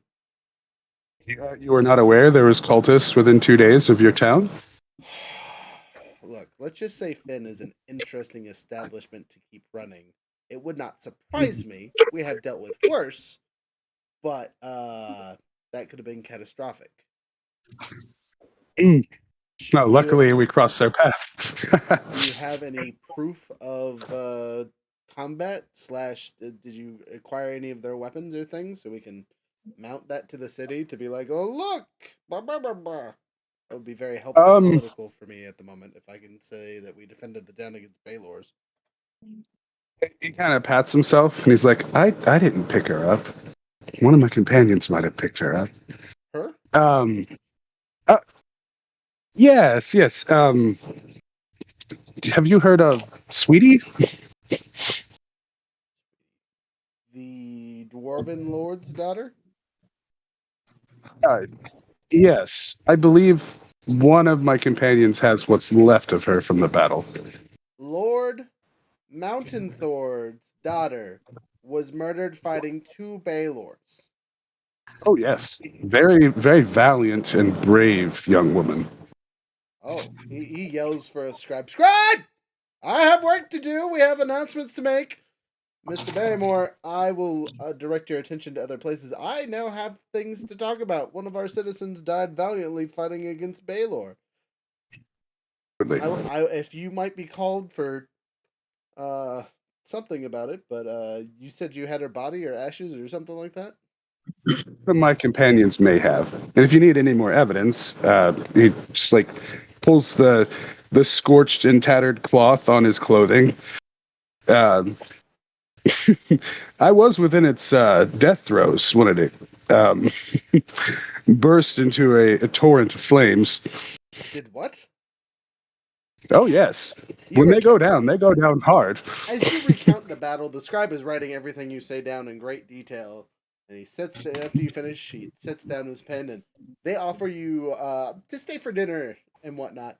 And he has told you that he's going to expedite these conversations with these ladies from out of town. So he sent some messengers tonight. Now, before that happens, we're going to cut over to Kettle. Kettle! Yeah. Sorry it's taking so long to get to you, but we're here, and you have entered the former Church of Squawk. It is nothing but what looks like an owry, except for the owry holes are a little bit smaller, small enough to fit a whole bunch of seagulls. In the center of the owry stands a small figurine. The owry itself is the size of a small building, but you're assuming you could fit 1 to 200 seagulls in this little hut. Oh, It, nice. it So many spirals seagulls. up and walks around. The top is open, but obviously decayed and mossed over. A small voice in your head tells you, "Open the vents, let in the light." I immediately do so. Okay, how would you like to do so? Where did you say they were? Like, how high? So let's see. So if the total building height is about 50 feet, so they're at the top of the 50 feet. Now you can just climb up the old Allery bits. I mean, they're sturdy stone looking things. There's moss and old things growing on, so it isn't necessarily going to be easy. You have to make a couple checks, but you could do it just by climbing up that way. But once you get to the top, how are you going to dissuade the vines and things from the entry holes? Hmm.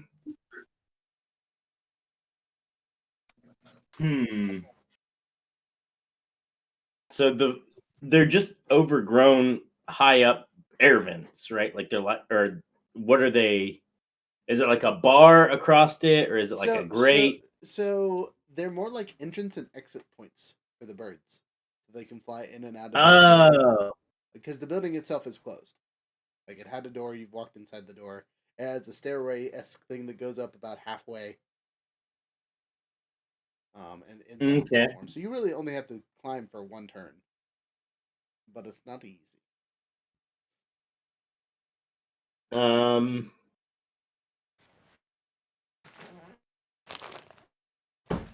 looking at my items, my many items, to see if I have something that will help me to tear apart vines. Aside from just grabbing them and ripping them down. You have a whole axe, bro. A whole what? Axe. This might require something with a little more heat. Finesse. Heat. Oh, is the building stone? Yes. Not much wood at all? Nope. Fire. Then I can just use torches from the explorers pack to burn through the There you go. moss and Easy solution. Yep. So climb. What do I need to do for climb? It is an athletics check and an acrobatics check. Your choice in whichever order it is. Just tell me before you roll it. Okay, I'm gonna do athletics and then acrobatics, just as you said it. Athletics first. Let me get the right page out here. And my athletics. 27. Actually, I'm gonna get mad at the vines. Angry. I'm angry. And so just really quick. I hate vines, but I love YouTube shorts. Oh no! That's the worst. What'd you get? Flowers and vines temporarily grow up all around you 15 feet from your difficult terrain. How dare you, vines! Vines literally burst from this man's ass, covering the floor and the rest of the Allery. How Mission failed. We'll get them next time. I'll do that one more time. Mission failed. We'll get them next time. Okay, well, at least I have advantage now on the strength check. So use athletic. You hear a bell in the distance. So, a 27 for athletics. Okay, you climb up relatively easy. Plethora of vines. And a 16 for acrobatics. 16 for acrobatics, huh? Yep. All right. You're able to swing relatively easily on the vines. You said you're going to use torches to burn it down? Yep.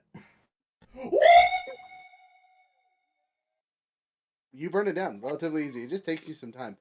2 hours go by of burning this building of its would-be vines, and the things are finally opened, along with all the extra vines that you kept growing out of your ass until you calmed down. Yes, younger with the Shitting hair rice. himself. Tom, it's been 2 hours.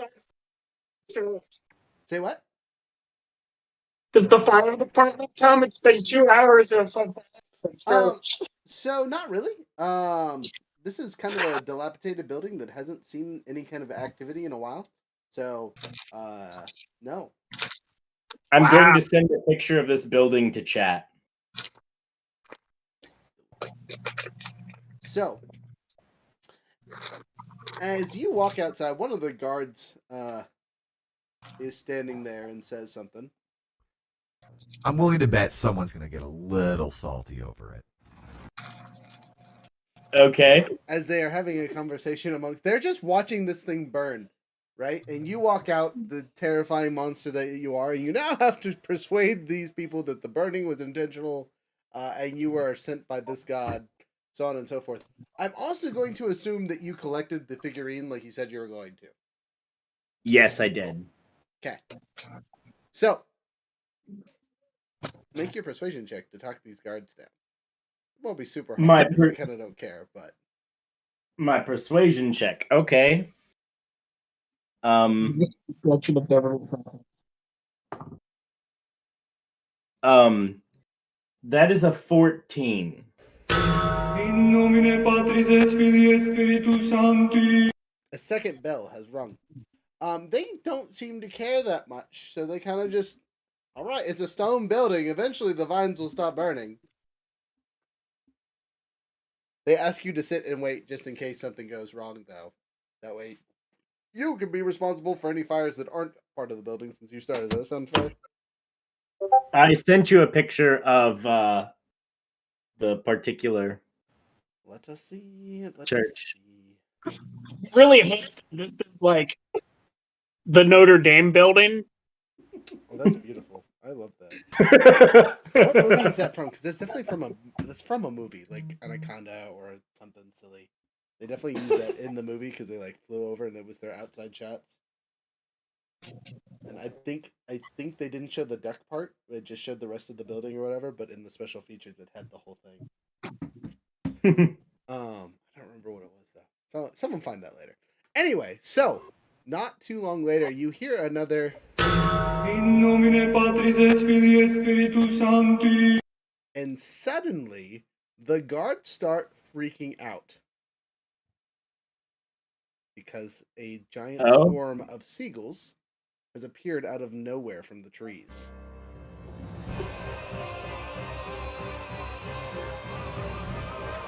The whole town is suddenly swarmed with seagulls. They are everywhere. The rest of the characters, as you are doing things, see these seagulls, and they're in the thousands. They are everywhere. And suddenly, they start to decondense or condense into this one singular building. They seem to be on every available space this thing has. They are shoved 10 into each slot. There is a couple thousand Squawk Heritage Seagulls now sitting at the Church of Squawk, as if they'd been waiting for quite some time. It's time for the seagull sermon. Where are those guards still nearby? Those guards that had told me They to are wait? hiding behind you, trying to not get murdered by the seagulls that appeared out of nowhere. You, on the other hand, should be rolling a d12 or be very joyous because the Seagull Lord has appeared. D12 is a 12, so I am absolutely overjoyed, and I will turn to the two gods behind me. I will give each of them 13 platinum, and I am going to basically inform them that they are now the priests and guardians of the Church of Squawk, as they have witnessed his greatness. One of them's like, hell yeah, brother, 13 platinum. I am these birds' best friend. And he walks in immediately. And is immediately shat on. You just see him walk through the door and 27 pounds of bird shit just done. Right? He turns around and says, I don't know if it's worth it now, but I ain't ever getting this out of my soul. And he goes in there and starts taking care of the birds. You'll notice that magically on the ground there is a supply of foods. It looks like something in there has magically activated the old feeding systems. And they're already up and running. You didn't notice them before because they were covered in vines. You didn't notice them afterwards because you were outside the building when they were uncovered. Oh my god. Oh man. I hate you. Why? Because of the Squawk Church? Did you just see the video that he just put up? I see it's on the stream, bro. Yeah, we done. Been in for a while, younger. Anyway, the second one, not so much. He's a little hesitant. He's like, I'll give it a shot, but I don't think this is for me. After seeing that man get slathered in the white poop, he's gonna get intimidated. Roll it. Believe in my God. Like sometimes that's how it goes. You know what I mean? Okay, that's a 19 on the roll. Oh, yeah. His attitude improves much plus better. 10, 29. Yeah. He improved from a 4 to a 7. He's like, you know what? I'm gonna give it a shot, sir. You paid me, I'm gonna take care of it. I'll be here for a while. Don't worry. It won't just be a day. It'll be more than that. I got it. Here we go. And he goes off. And the exact same thing happens to him as soon as he walks through the door. He looks back at you. He looks at his friend. He goes, well, maybe this is part of the uniform. And then continues to help.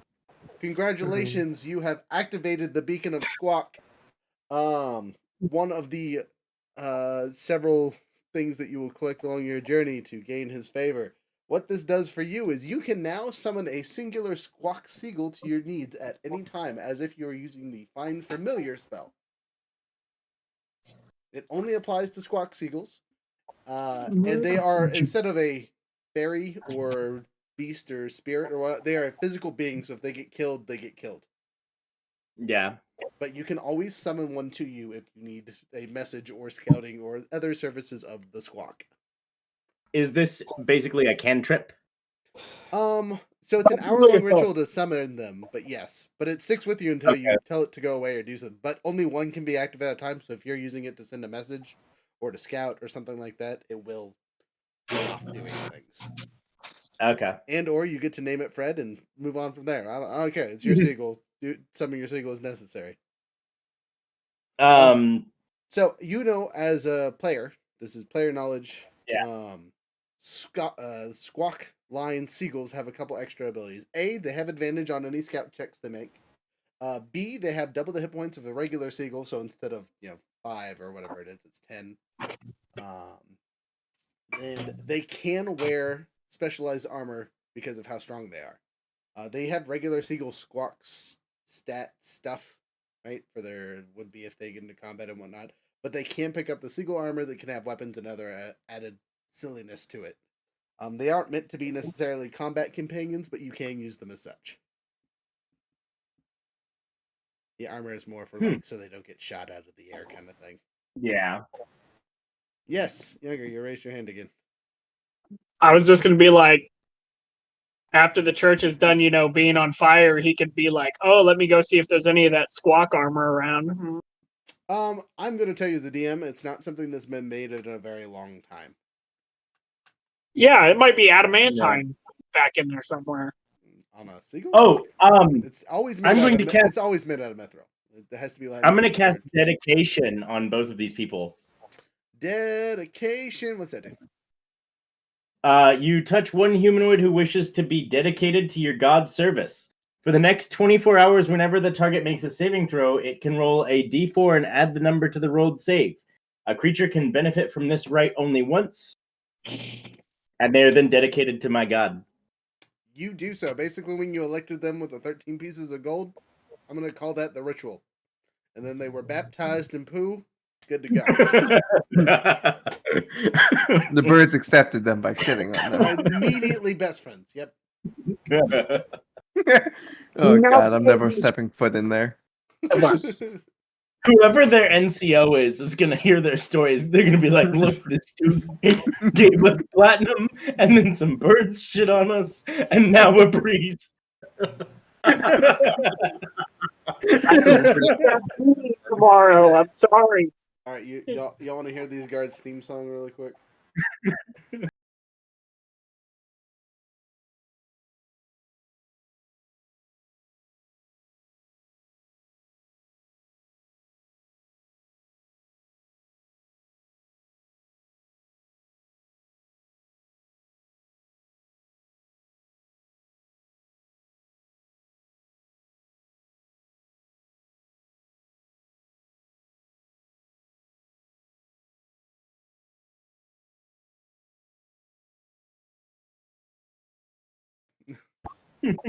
That will be not the last time that one is played. So, cutting back over to our Yahoo and Yahoo number 2, who are hanging out in a bar together. Me and the Goblinoid are chilling, drinking, having fun. Go ahead and roll me a D12. We want to use first. We'll do a D10, and let's see how drunk we've gotten in the last while. Cool. On a scale from 1 to 10, how sloshed are you? 10 or 0 being like, you're on the floor passed out, 1 being like, I've had a drink. And in between those spots. I got 2. Okay, you're holding your own. You're fine. I think I'm more just upset that like those people weren't a good enough challenge. I'm like, man, sucks. Profi is white girl crying in the corner, just upset about something, but it's so much blubbering you cannot understand. He's not passed out, but he should be if he drinks anymore. He's over there just bawling on someone in the corner. You don't know who that person is. He's attached themselves. He's not gonna be responsive whatsoever, unfortunately for you. Oh, I was about to be like, you can talk to him. I'm just saying he's just gonna be a mess. You know what? I'm just gonna kind of like grab him by the back of his shirt and be like, "We're gonna get you back to the place to rest, all right? Come on." I just with my 20 strength, it's just like pick him up, maybe easy peasy. He's not really fighting. He's just upset. Yeah, it's like, it's all right. Don't worry. You just gotta kill. I don't know how many more of your siblings. Let's go. Oh my god, my siblings. This sucks. No, no better than my dad. He was worse. You know what? It happens. Some parents are awful. Mine wanted to eat me when I was at like 4. I don't know what happened after that. It gets weird. Come on. But you're a goblin. That's what goblins do. No. That's what normal goblins do. I'm a special breed of goblin. Come on. Don't be racist. You're a Verdan. Yeah, I know what you are. We studied you in school. Oh, well, that makes me feel some type of weird way, because, like, I've only ever met, like, the one colony of Verdan. Roll it. Whatever. Roll it. What? Roll it. He's a cornbread and fed goblin. I got a 9. So, on a D12? Yeah. You should actually be relatively happy about that, because you're right. There is only, like, one major colony of Verdan in the world that you know of. You guys are singulars and wanderers for the most part, but there is a dedicated city for y'all. It was run by a member of Mistil Justice originally. The Verdan were once slaves of dwarves, and the dwarves died to a plague. The Verdan didn't. They mutated into the Verdan, and slowly took over the thing over centuries later. Though they are known as traders and dispersers, and every once in a while they have a weird one like you that grows very, very tall. Otherwise, they're indistinguishable from goblins. Also, they have a tradition of standing on each other's shoulders when they are small to seem big. Makes sense. Makes sense. Yeah. This is awesome. Right. I love the addition. I think it makes sense. What do you think, Hager? My hero. It's like, all right. So, Profi, do you know where your next? I'm listening. Sorry.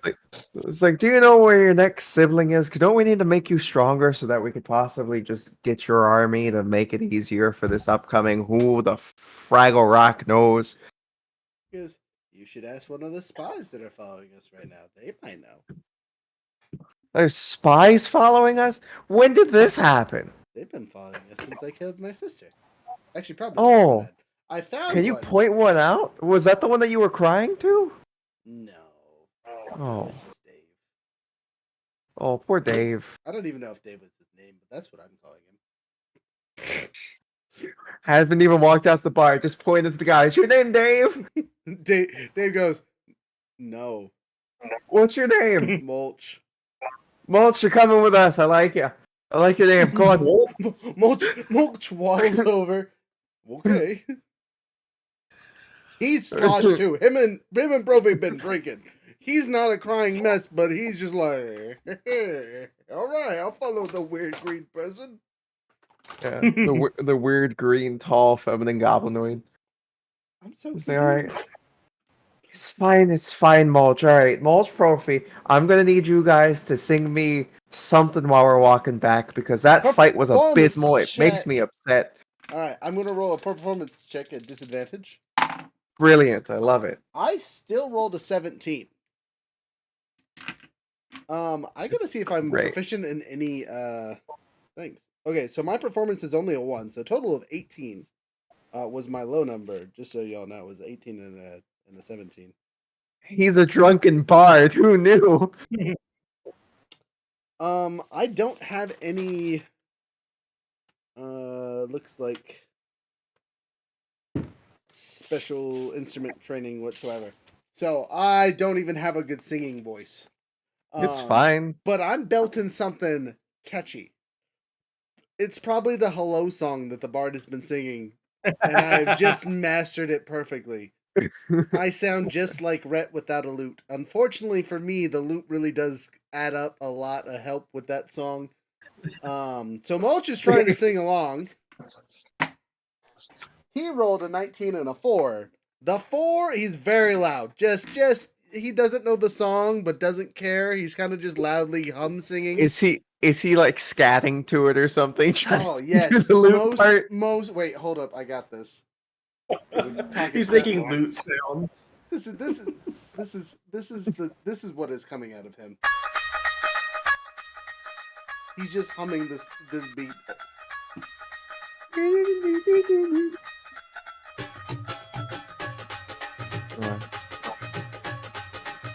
Yeah, that one. That is perfect. Oh no, he dropped. He's humming that, and that's it. Just real loud, pitchy noises. This is a wonderful day to be disappointed. So, all right, it's pretty good, but also terrible, all at the same time. When you see one of those spies again, can you just point at them for me? He taps Thank you. He taps you in the chest and goes, Yeah, all right. I only understood yeah, so I'll trust you. Yeah. What? All right. Okay. Fuck me.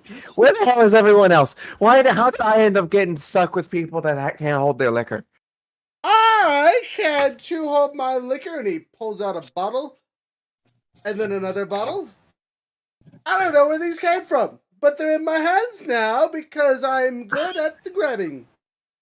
Well, pop one open and start feeding it to me. I'm gonna chug it while we're walking. He hands you the unopened one. He says you can have the fresh one. I just pop it off, like pop off the top and like put it back in his hand, just like I'm carrying you still, so just like pour it in my mouth. I'll chug it while we're walking. Fancy. Let me roll an accuracy check over here. I'm at disadvantage again for pouring this in your mouth. Straight up dex check. Don't matter to Profi. So total of, what's your AC? My AC without my weapons in my hand is a 19. Okay, well, it doesn't hit your armor class, so it's not an attack. I don't know why I need to know your AC. But let's see, total of. Sorry, one minute.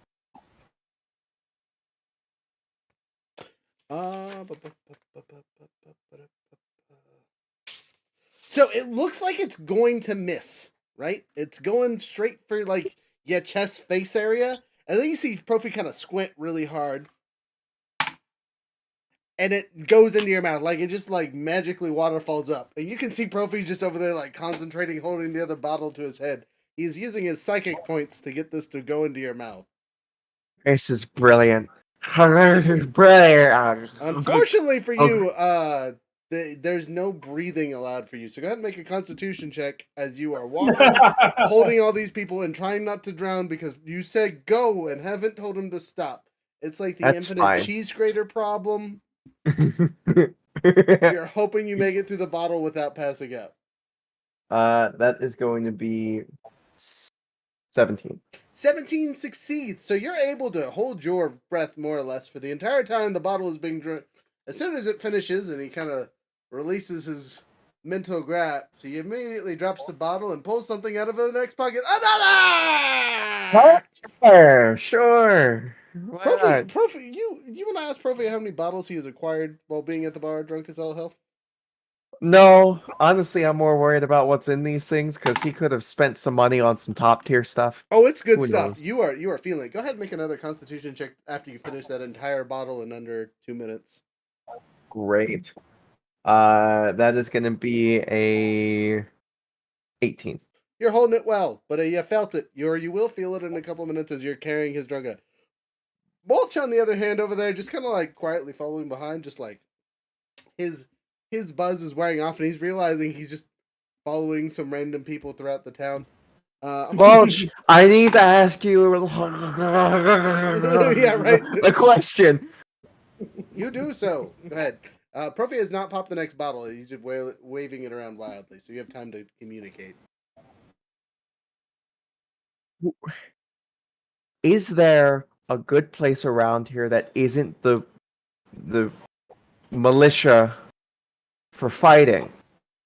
Because those guys are babies. He goes, what? You mean the Finnish Legion?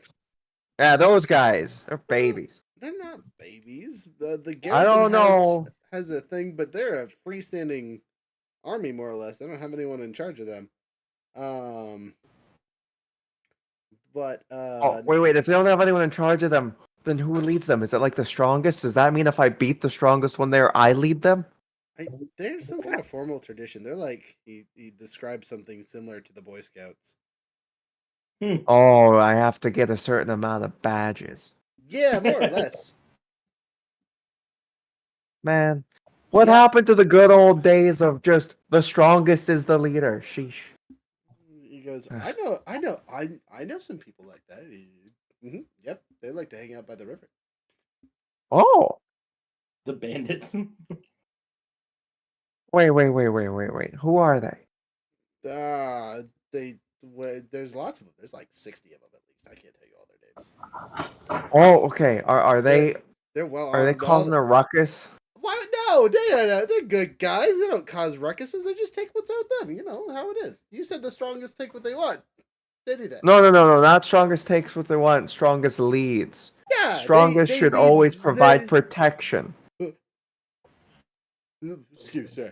They lead the gold into their pockets. That's what they say. Yeah. Oh, okay. Well, in like once we get this drunk guy home, me and you, I think we've got a place to go. Okay. Good. Also, I just Profi, and I kind of like nod down to like a small little spot like right in between my armor, and it's just like, can you grab the coin that I keep in there? It's a tip for him. It's gold. He sticks his tongue out like he's gonna grab it with his tongue.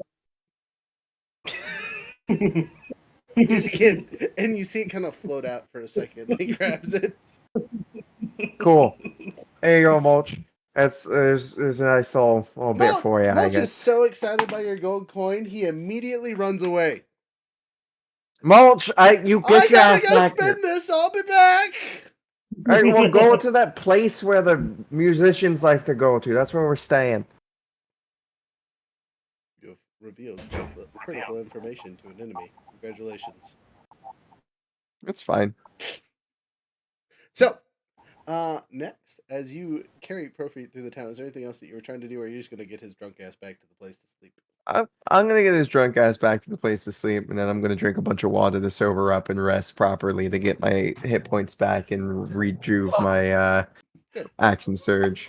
Solid choice. Oh, dogs are going crazy. So, as you enter the set area, right, you see that the homeowners or whatever are there, and they are looking at you like you're insane. They go, "Who are you?" Oh, I'm with Rhett. Oh, who's that? You know the lady who used to live here. No. We know who Red is. Who's that? Oh, the guy. Oh, that's Profi. Profi. He's a friend of Rhett. Neither of them have any knowledge on what that name means. You go, oh, okay, and Profi leans over and bottles and hands them very expensive elven wine, and they go, we like Profi. Yeah, he's a friend of you now too, right? That's what I'm saying. Wonderful. The dwarves begin drinking along with you after you set Profi down. Profi is out. You will go through his belongings and find 5 other bottles of heavily fortified elvish wine. We're talking things that are probably as expensive as the bar that you were in. Like they were probably, behind a prize shelf in the back of the bar, top shelf kind of stuff. My God, Profi was really fucking depressed, wasn't he? Profi stole about 1,300 worth of wine. Oh, Profi. And He had these little sticky fingers. All right. poor people are gonna have wine worth more than their entire existence. Yeah. That's why they shut up as soon as Profi put a bottle on the table. They can't even tell. I'd be like, I ain't taking none of this. I'm selling it. I was there. Wait. This is the one opportunity to have the best wine you are ever going to drink in your entire existence. And you're going to sell it? As a dwarf? Difference between us and younger. As a dwarf? No, human, elf, it's okay, maybe. Pass it up. Dwarfs don't say no to alcohol unless it's bad. Just saying. It's All right. Anyway, cutting over to someone else. You're drinking with your friends. They seem to like you. You're going to gather some other information, but we'll talk about that later as you talk to them. So, jumping up to who hasn't had a turn in a while? Barrymore, is that you raising your hand, or are you hiding? Okay, Bummy Man. Me and Marzex have been the longest. Rhett. He needs to go first. I got you. Rhett, the last thing you did was deal with Scorpion. So what are you doing? So I have this Jade Fairy statue that I got from Miss Shadow Lady. I want to go to someone who might know what its deal is. Jade Fairy statue. Okay, it's if it's magical. So you can take it to any magic shop. There's really only one legitimate magic shop in town, but there's a couple enchanters you could try taking it to, and you know all these locations because this is your hometown. So you could tell me what kind of store you're trying to get to, and I will load you into the appropriate scenario. Let's try an enchanter. Okay, so you go to a nearby enchanter that isn't super far away. Old friend of yours that you've been going to for side work for a long time. She's actually one of the people that enchanted some of your clothing years ago with self-mending properties and whatnot. Sorry, phone's going crazy. She sees you and immediately, right, you're alive! Yeah, am I not supposed to be? Well, the last time you left here was near a decade ago, right? Yeah, but I'm a half elf. That's like 5 years for me, so it's not too bad. Yeah, well, I'm a human, so it was 10 years for me, Jackwagon. I got married and have kids, and they are all a pain in my ass. Oh, that's unfortunate. Which part? She smiles. The married part. She goes, I knew you were going to say that. You haven't changed. It's good to know. So I'm here because I have this fancy statue, and I was Mhm. wondering if you could tell me anything about it. She goes, well, you know me, I don't work for free, but I totally can do that for you. All right, what name your price? Let's see. She looks it over really quick. She goes, this probably is. Look. I'll give you a choice here. Do you want me to guarantee to know what it is, or you just want my expert opinion? Expert opinion's only going to cost you 5 gold. My guaranteed opinion is going to cost you 50. Make it 100 gold, for old time's sake. You smooth talker, you. Easy peasy lemon squeezy. She takes her 100 gold or 10 platinum. How do you pay her? I just out of curiosity. 100 gold. They beat her over the head with copper. So you pull out 100 gold and set it on the table. She counts it really quick and goes, "Wow, someone's been doing well for himself." Um, did I mention I am single? No, I already told you I was married. Dang it. That doesn't matter to Red either. Um, you say those. You say that? Is that words that come out of your mouth? Yeah, sure. Why not? That's something you'd say. She takes that with a bit of a grin. She goes, "Yeah, I know, but it matters to me." So, all right, jokey as I can be with you, she goes over and she casts Identify. That's literally all she casts on it, and she tells you, "Oh, okay, so this is a fairy grove grower." Okay, I don't know what that is. So you place it down on a piece of soil, and for a 50-foot radius, everything will bloom, as long as the item is implanted into the ground. Farmers would pay good money for this. The downside is, as soon as you remove it, all life in the area is extinguished besides humanoid or sentient life. Any plant life, things like that, instantaneously withers and dies. But it instantly grows stuff, so you can put it in a field and basically quick farm whatever you're growing with this. Okay. It's also said that time is slowed in the circle. So getting to the edge of the 50 feet can feel like it takes a month, whereas while you are on the outside of the circle, it's mere minutes. Interesting. Okay. Then that is good to know. Also, so out of character, am I attuned to this shiny shield yet? Yes. Oh, yeah. The silver brooch. No, the shiny shield I sacrificed my foot for. That one. Okay, sorry. Who has the silver brooch? Because someone has a silver brooch. I also have that. Oh, that's important actually. The silver brooch is now the silver breastplate. Okay. This is the liquid knife brooch or whatever, right? Yes. Yeah, okay. They could also that gives you a +1 to your AC because it basically makes a small shield. Yeah, no. Now it makes basically built-in breastplate that conforms to your body when attacks are made. So not only does it give you a +2, 3 to your AC, it can still do that whole knife weapon things. And instead of a knife, it is a sword it can turn into. So in its sword form, it does the same thing as the knife did. You can throw it comes back, so on and so forth. But when it is congealed into armor, it gives you a +3 as basically an undershirt. Well, that will be how it stays. Okay, so that's my brooch now. So what is the shield? That is they fused because you basically had an item that added onto itself. The okay, so they're one thing now. Yes, the shield was a bigger version of the brooch. They're made of the same material. Oh, okay, cool. It's a living liquid suit. Oh, you'll need.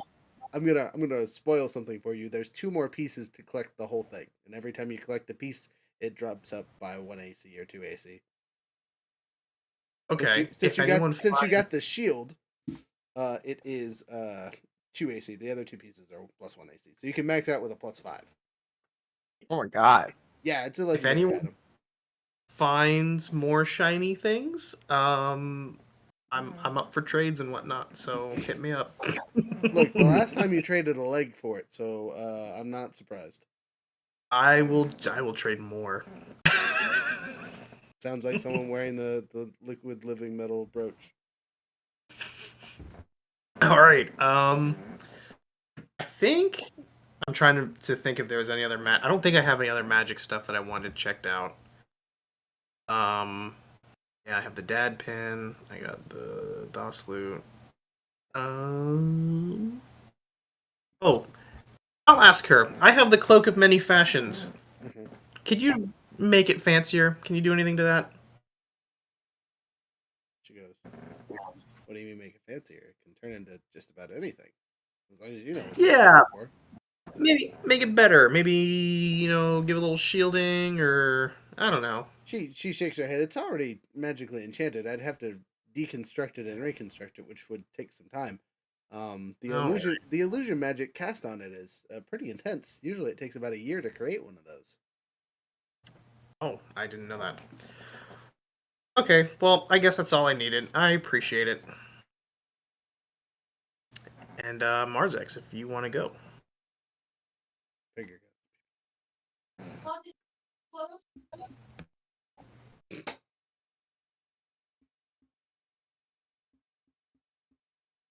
I see the words leaving your mouth, but I'm not hearing anything. I do not hear the words that are coming out of your mouth. No. What the heck? You're so I had this problem the other day. Oh, he's gone. So I had this problem the other day. I'll tell you guys while I was in the Okay, can you classroom. now? Yes, I can hear you now. That's better. Sometimes That's one. it auto switches your settings out of nowhere. It did that to me the other day, and I was like, "Why?" Sometimes the updates will do that. Ugh. So, I'm going to, as I leave the church, open up whatever he gave me to see what he handed me, hoping it's not a bomb. It is I not. did say for him not to hurt me, so it shouldn't be a bomb. It is not a bomb. It is a small stack of gold and platinum, a nice diamond ring, and a small letter. Okay. With that all, I'm going to go and what time of day is it? For you right now, since we're backtracking time wise a little bit to get back to where you were in the cutscene, uh, midday at the latest. Oh, that's the worst for me. Yeah, no I'm teleport. gonna try to stand somewhere nearby ish Okay. in a dim light area to Okay. go and go invisible to see if I can spot whenever the guards arrive and kind of trail them, even in their shadow if I have to see where they go along in their investigation. Oh, you mean wait? What for? What? You said that the priest people were calling the guards. Oh, sure. Yeah, you follow them, and they lead back to where you assume the dwarven lord is staying, and they investigate the broken wall chips, and follow the blood trail around the corner to where you tried to heal him, and they go, "Well, looks like this checks out. Want to go get lunch?" So they're not doing like anything else besides just seeing that it happened. I just No want arrest. I just want to put this in perspective. What are they gonna do against the dwarven lord that just one shotted this Yahoo? They're gonna walk in I there. don't know. You're under arrest. There's only two of us. Yeah, I don't. They could try. So this man is famous for killing 30 people all by himself, unarmed. Yeah, I just wanted to see where it was going. Okay, well you've successfully seen where it has gone. After that, the only thing I'm gonna do is I'm gonna realize real fast that I should probably, even though they're not for me, carry a couple healing potions and try to find like an apothecary or something. Too Like easy. alchemy. Go ahead and roll me an investigation check as you go throughout the city looking for apothecary. Since Rhett isn't there to guide you, unfortunately. Yeah, I think I suck at this. Investigation. Yep, I suck at that. You know, you could just take a roll 20 and be there all day, and I'll let you do that. No, I got an 18, so I'm gonna get Oh, straight there. great roll. Yeah, so you follow these guards for a little bit longer, kind of stalking them, and suddenly something catches your eye. Flash sale for flash grenades. Half off all bright things. Get your potions, get your things. And you see like some small kid yelling in the corner like he's some kind of walking advertisement. Okay. Yeah. I'll go somewhere not so suspicious and uninvisibilize myself and then walk in. A small gnome looks at you as they are stirring potions. Hello, creature. How can I help you? Sir. Creature. I haven't seen a mummy lord in town in quite some time, and usually they the Legion stops them at the gates. Can I help you? Yes, yes. Believe it or not, I'm coming for healing potions. Oh, okay. You know you're long dead, right? These won't help you at all. They will help others. Oh, interesting. Well, if you have the coin, I have the goods. Or in Yes, this yes, yes. case, the greats. I'm happy to work with just about anyone, but if you get murdered on your way out of here by the guards, that's not my fault. How'd you even get into the I won't. city? Well, you see, I'm actually a noble as I reveal my scroll of pedigree. Right, you're a mummy lord. I get it. That makes sense. It's I've seen your I kind like it. before. Yeah. You're kind. Usually at the end of a blade of mine, but I'm going to be nice today, and you're offering money. I'm going to take it. Usually all I hear is, "Rrrr." You seem to be able to talk, so maybe you're fresh. Yeah.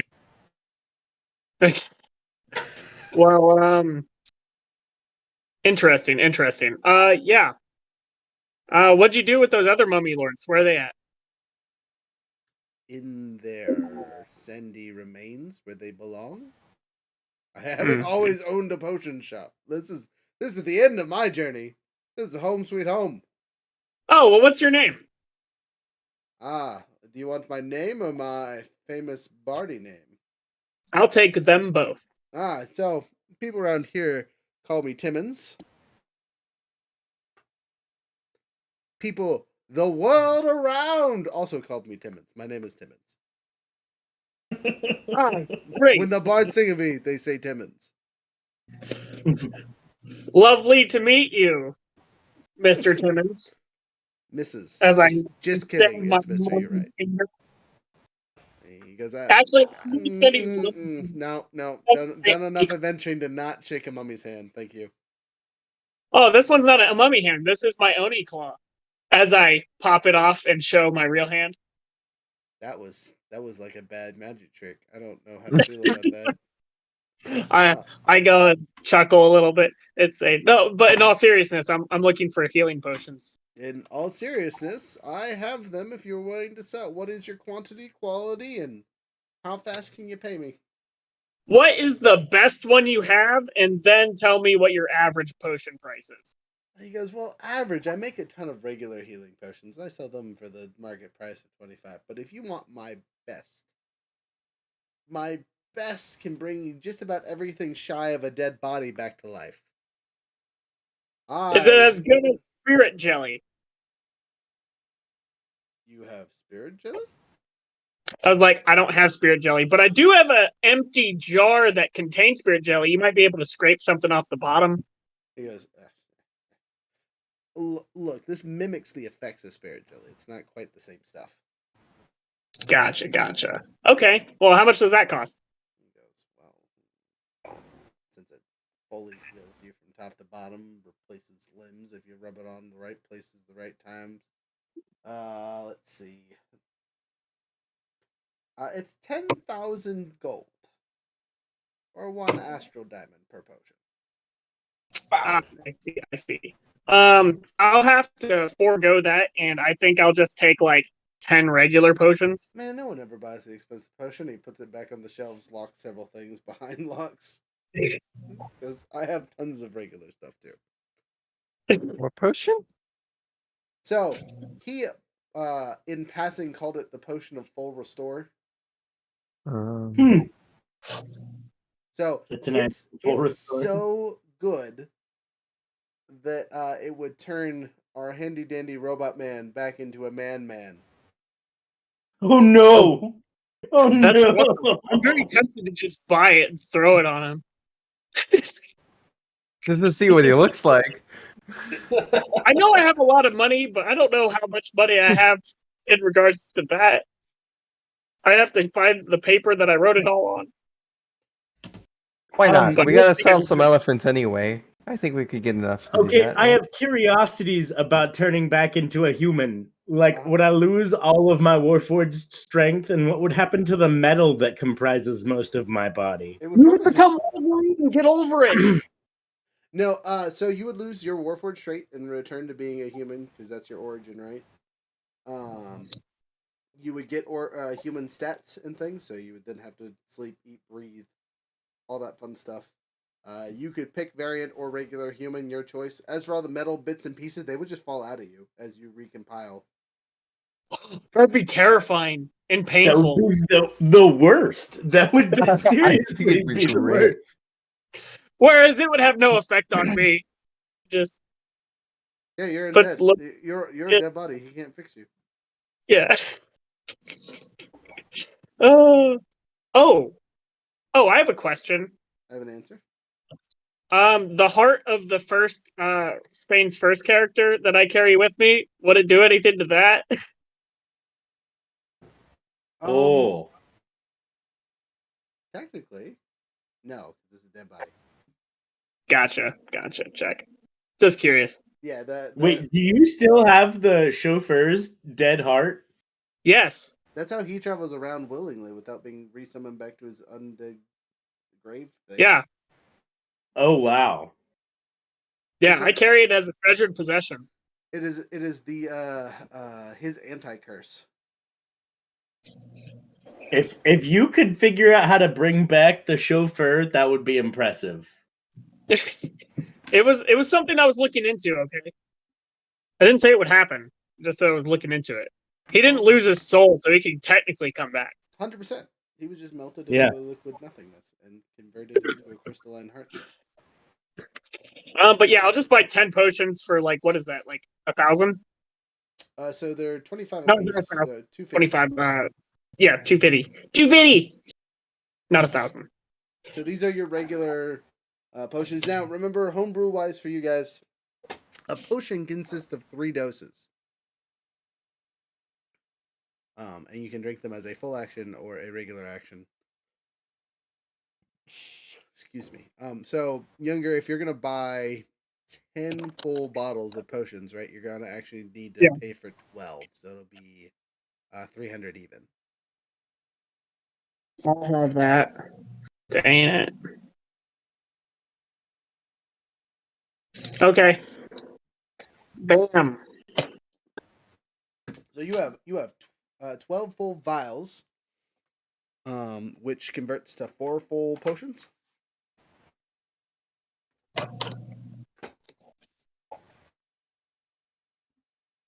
I thought I just okay. So what? A regular potion costs 70 or costs 100 or something? Like I'm confused. So every 75? potion is 75, right? But that gives you 6d4 plus 6. Yeah. So I have a complete use of 30 uses. No. You've bought 12 potions. 10. You bought 12 12. vials, which is 4 potions. Okay. So I bought 12 vials, and each vial does 2d4 plus 4. Yeah, the regular stuff. Okay. Cool. I was just trying to figure it out. Wasn't sure how the math was working. Math was not math. Yeah, that's just in case we run across random strangers that I don't want to turn into, walking corpses or that one dude. Makes sense to me. I'm gonna go back to the church to see if I can find that one dude who was if he's still okay. Sure. You walk back relatively easy, and you go inside, and the church greets you and says, "Hello again. Do you bring us anyone else?" No. I didn't bring anyone else. How's he doing right now? Still alive? Well, if someone will pay his bills, we'd be happy to inform him and his family what happened to him. This isn't a charity church over here. How much is his bills? How much is that going to be? Well, depends on if you want him in one piece or not. Obviously, I want him in one piece. He's kind of useless if he's not in one piece. He can't pay his reparations or whatever, half dead. Ah, well, then he'll need a revivify spell because he died. I turn and look at the I'm really priest. glad someone's enjoying my comedy tonight. Like, gosh dang it. Is he the mage who can do revivify? Yeah. This is the cleric that can do so. I cast suggestion. I think it would be in your best interest of the city to revive this wonderful, wonderful man. Yes, it would. That's a great idea. If I had the material components, I would. Oh, he needs the diamond or whatever? Mhm. Damn it. I know we have a bunch of diamonds. You could 100% go into the party wealth and see if you could find a diamond that's worth 1,000 gold. I know we have a shit ton of diamonds. I'm pretty sure you guys have at least one revival diamond already. I don't know if I want to use that on him. Well, I believe Let's Kettle say- is the one that has the party notes, right, Kettle? I do not have the party wealth. No. I have a bunch of information in these pages. I just have to go through several pages. Oh, well, never mind. We'll be here for 17 hours as Younger finds whether or not we have revival crystals. DM No, we have a ton of diamonds. I So- know that much. So DM is going to be polite and say, "I know you at least have one, if not three. So you can use the guaranteed one for this encounter, and then go through and subtract stuff later once you find it, just to save us on time." We have 32 high tier diamonds.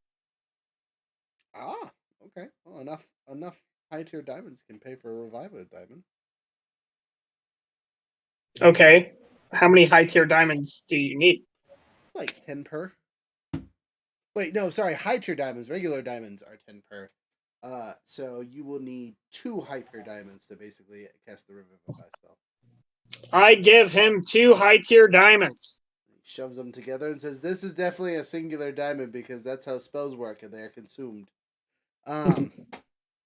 As he does so, the diamonds dissipate. A magical, life-flowing essence pours out of them on top of the body. It kind of recompiles together slightly, kind of, sort of. And he pops up.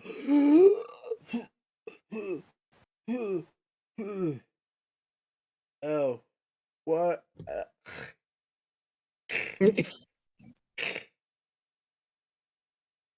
Oh. That hurt a Welcome lot. back to the land of the living. As a corpse stands over him. He goes and says, "What happened?"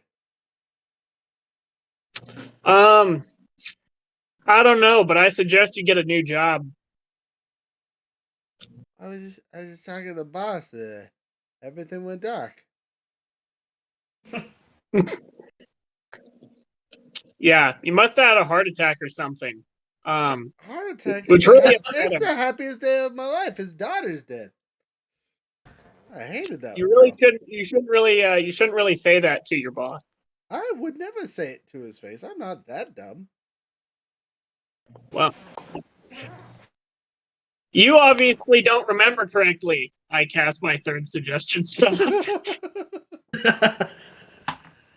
He fails. Yeah, you got him. You're right. I must have said something stupid. Son of a gun. Yeah, you need to get a new job. Have you thought about possibly working for us? It'd be a great way to pay off your revivify costs. Remember, Stonemason would be you're very telling useful. me I was dead? Ask the priest here. He's the one who graciously revived you. The lizard-born priest standing behind you shakes his head, wags his tail.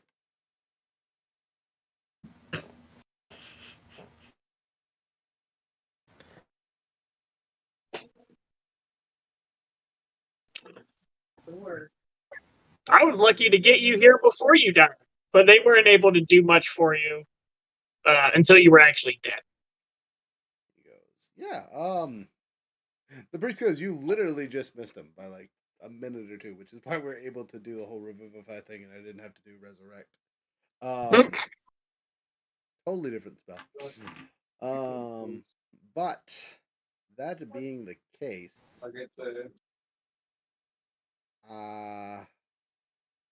If we're trying to build fortifications and a base and stuff, I think recruiting a stonemason would probably be a very good idea. Yeah. you have 100% won this man's loyalty over. If his boss murdered him, he's like, I'm yours, I guess. You got rid of Sweetie, and you're willing to hire me? Absolutely. I think we'll have a wonderful working relationship. Great. I'll tag along.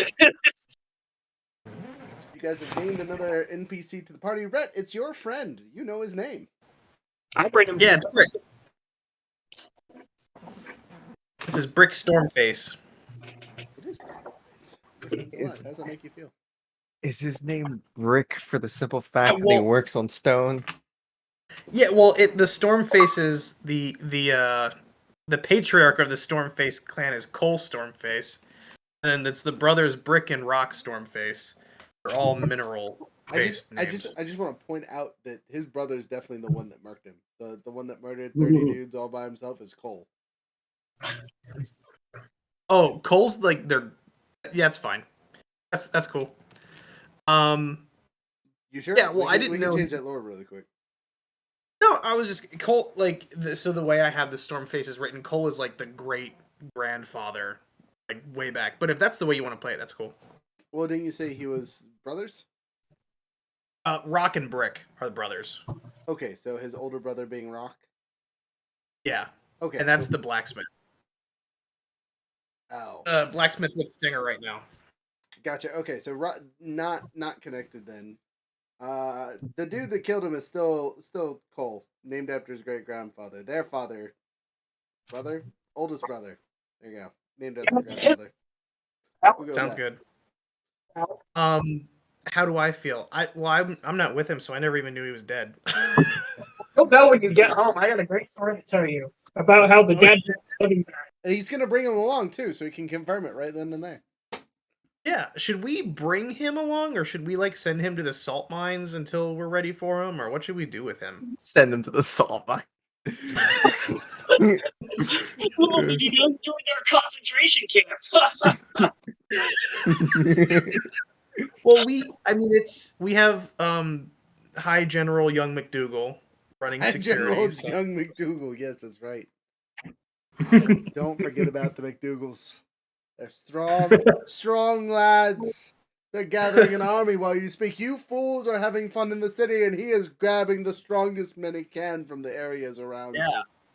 We could send this man to gather young McDougal and his army and all of the wealths of the Royalist salt mines to meet us at a designated location so that we can use that money to purchase defenses. That would be a good idea. Perhaps the location of Reach would be a place where we could utilize a significant amount of funds to procure a significant amount of defense. So maybe also, go ahead, Younger.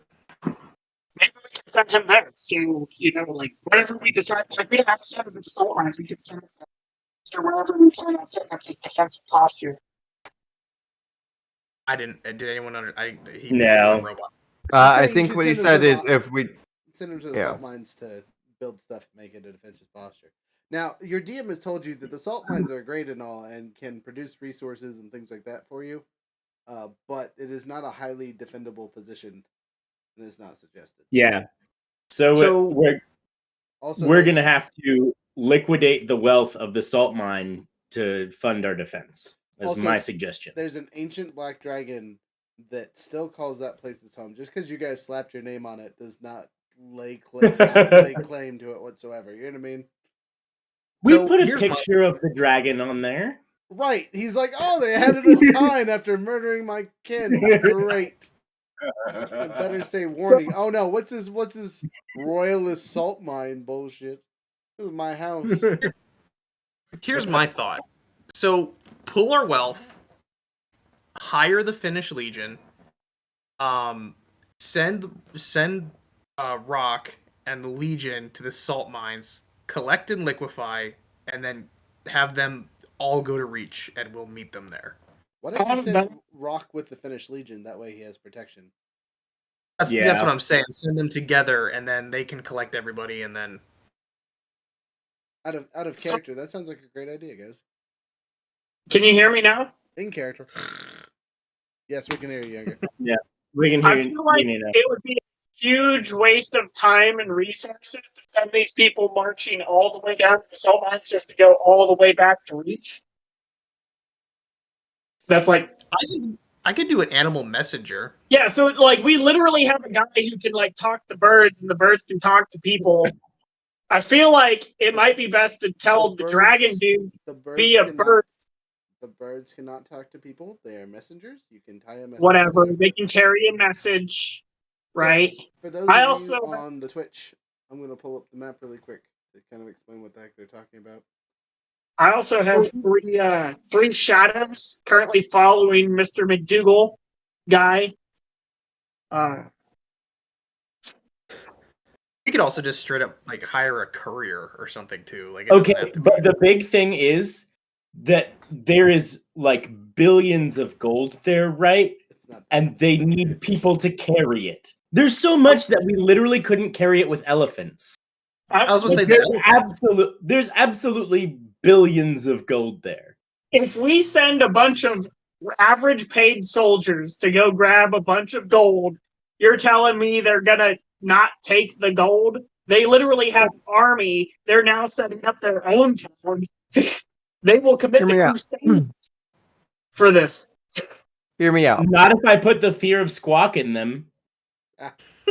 Now, hear me out. We also have this whole other aspect of what if the Black Dragon comes back? Yeah, we should be gone. No. What if it's for already people- there and then we send people there just for them to all be eaten? Exactly. Okay, the Finnish Legion could absolutely kill an ancient black dragon. If it- They have Hold up, I'm gonna hold this off. Your Finnish Legion could absolutely take out an ancient black dragon. The current Finnish Legion, that's to be determined. One of them just cunt punched my character, and that was the best thing they did the entire fight. You're a good fighter. Don't judge I'm them voting not whooping your ass. Tax, you know. They also and- weren't using a halberd at the time.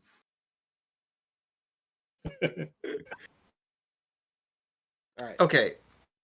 What if we sent some of the Finnish Legion with the elephants Time out. to help move the I'm gonna cut gold? you off really quick. Send me. Send me. No. You guys are talking like you own the Finnish Legion already. And we don't. You We do don't not. even have the money to buy them yet. It's not. We have a bunch of money. Well, if we pulled our money and our gems and I feel like we maybe, I don't know. Yeah. So what you could do, this is just DM talking to players here, is you could promise them a portion of the wealth that they transport, guaranteed. Like you might get we'll just take what we want, but then you say you will kill them all. Yeah. And Yeah, you guys, I like because that. of Barrymore's handy dandy talking and whatnot to the Lord following day will make some announcements that will put you guys in a pretty good light. So we'll get to that in a minute. Once we finish Barrymore's turn. So, to push the conversation forward so we're not arguing over who's sending what armies and whatnot, because you guys are not there yet. Good ideas, but just hold off a minute. Barrymore, you're at the dinner table. It's late. You haven't heard from any of your friends, but the town is still intact, so you assume all is well. Sitting across from you is a very happy-looking young soon-to-be lord, and sitting next to him at the head of the table is the actual Lord of Fen.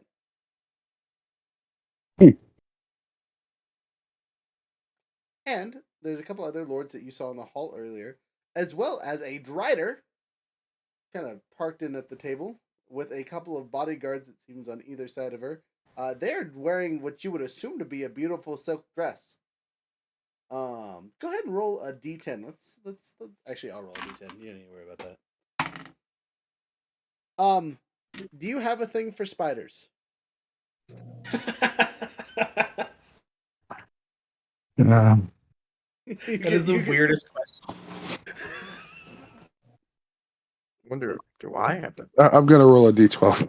That's a fair roll because she didn't roll high, but to be fair, she's a spider. So All those Bindle. legs. Bindle shows up. I don't know if he's a leg man or not. would you roll? Sorry. Oh.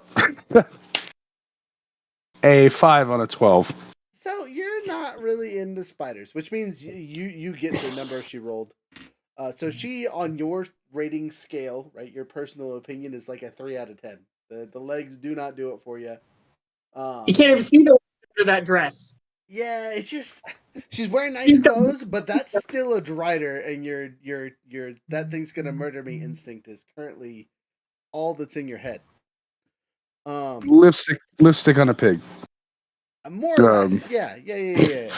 That's not a great terminology, but I like it. Sorry. Whatever. The other hand, what was the other race I said? The other person, an elf, right? Yes, you said elf. The most beautiful woman you've ever seen. 10 out of 10, just a bombshell. That's unfair. Yeah, Rhett's not even there. So that's good. This is a quintessential elven lady. And she is working anything she got. She is in the fanciest of robes or clothes, whatever you want to call them. The spider lady's dress is pretty, but that ain't got nothing on the person sitting across from her. And the person across from her knows it. You know what I mean? She got that flaunt going on. You are not physically prepared for what you were seeing.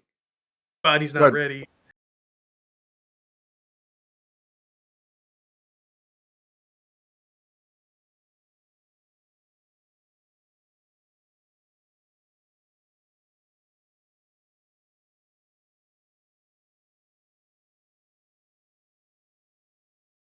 Now, so as you are enthralled with this 10 out of 10, the Lord speaks and has a simple conversation and thanks you for your service and bringing back he's gathered some information on what happened to Sweetie and the body they got back and all this other stuff that your friends have been doing behind your back, and you're like, you guys doing great. Guys, no one's died, everything's okay. Not that you know that no one's died, but no one's reported any deaths, so you assume all is well. All right. So, the Lord sits down and talks, and you guys have a pleasant conversation. Go ahead and roll me a d12 to see how it goes. 2. It does not go well. This old crotchety son of a gun is just anti-imperial the entire way. Not almost as bad or worse than his grandson was earlier. Everything he is saying is high-tier anti-imperial talking points. The Tullius line is a piece of garbage. Any Tullius should be hung, executed, blah, blah, blah. Very treasonous in everything he's saying. But he's an old man. And so everyone's kind of just like, yeah, Grandpa. Cool beans. Yeah. You can have your political views. Oh, no. What's the grandpa's name?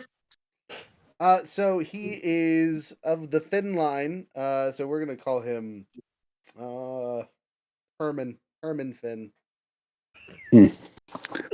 Well, since Barry doesn't like what he's saying, he's just going to sip water a lot. I can't say stupid things if I'm drinking. I can't say stupid things if I'm drinking. Interesting, yes. We'll see if that ruse goes off of him. I'm not going to make you roll for it. I'm just going to see how he takes it. He does not shut up. He is just talking and talking. Your ruse works perfectly. The water drinking is good. Eventually, his grandson and other people that are with him go over and say, all right, Grandpa, I think dinner's over. The other guests are going to talk and hang out. I want to dance. No. You're going to break a hip. We're going to take you. About it. I remember the war between the states. He's definitely a human, so he is not old enough to remember that. He's just crotchety. And as you guys have kind of come to find out, Finn is kind of a hot spot for random junk to happen. The giant bird swarm that they told you guys about today, like that's weird, but not out of the blue. The fact that there was 2 Baylors within a couple days reach of Finn, terrifying, but not like it got handled. So whatever. You literally heard someone talk about dealing with mummy lords earlier, and the last time they showed up, they got executed at the edge of the city. All kinds of other weird stuff that the city is just kind of a congealing pot of weird things, and you guys don't really know why. It's like it was buried on top of something inappropriate. So, you now have your chance to samouge the other guests, to include the 2 eligible bachelorettes. Interestingly enough, most of the other suitor-aged members are talking to the spider lady.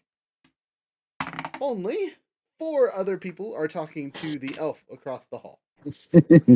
Or not across the hall. They've removed the dinner table. It's now a dancing hall, and people are talking. And not really dancing. There's not great music going on. There's one bard over there trying his best, and you're like, if Rhett was in here, it'd be going great. And then you think about Rhett one more time and go, no, he needs to be where he is.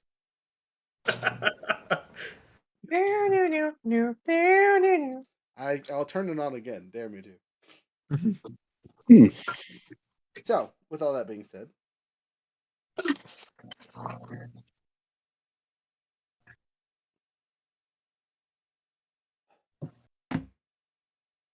nice catch. Thank you. I have realized I have not had food. As a side note, You want to take a break to get food? I don't know if there's food for me to get. Like I told y'all in the group message, I'd be lucky to get hot dogs tonight. So thoughts? What are you doing there, Barrymore?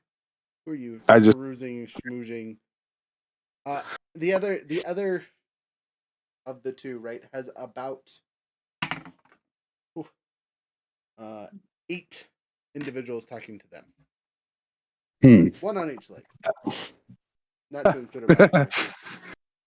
Oh man. That's caliber. Okay, so do I try and make 1 chalice, or do I just direct that directly? Yeah. I will approach the elven lady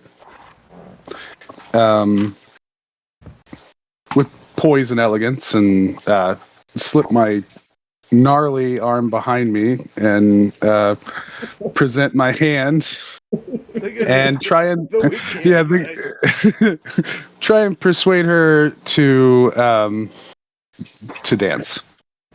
She smiles and says, "Of course, Lord Thistle. Can I call you Barry?" Well, yes, of course. You have me at a disadvantage. I don't know your name. Well, all right. I got a question for the 2 experienced players. Should I bring up some old names for funsies, or come up with something new? Old names for funsies.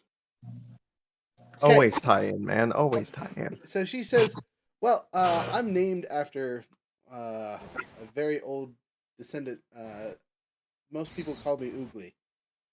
Oh man, it's spelled. Spelled ugly, but my name's Oogly. Marry her. It's very interesting. I'll do the wedding.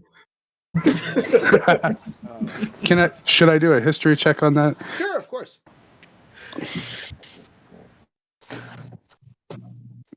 Um, 11. Not good. So you don't really remember much about the name Ugle, though it is a proper lady's name in the capital continents. Historically, you would know it's kind of a pun. Parents name their children Ugle in the hopes that they'll grow up beautiful, and most of the time it works.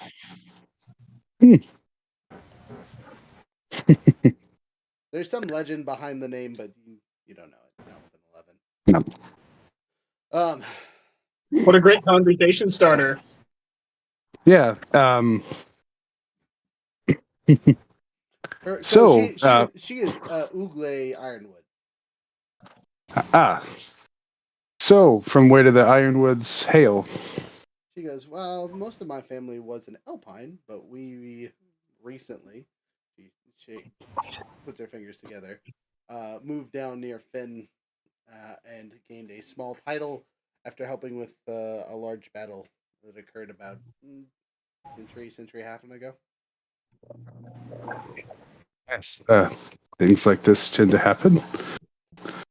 Yeah, we're attached to the H&H mines, actually. Oh.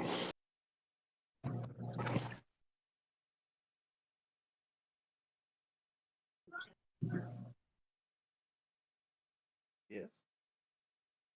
It just got real quiet. Yeah, I was gonna say. Yeah. You good? You look like you were talking. Oh, I heard you say H&H Mines, and then I got nothing after that. I didn't say anything after. Oh, wow. She talked. Sorry. That's how conversations work, you weirdo. Sorry.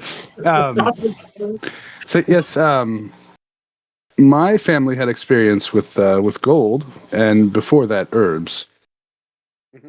Yes, the gold thistle. I've heard the name. Used the products. Oh.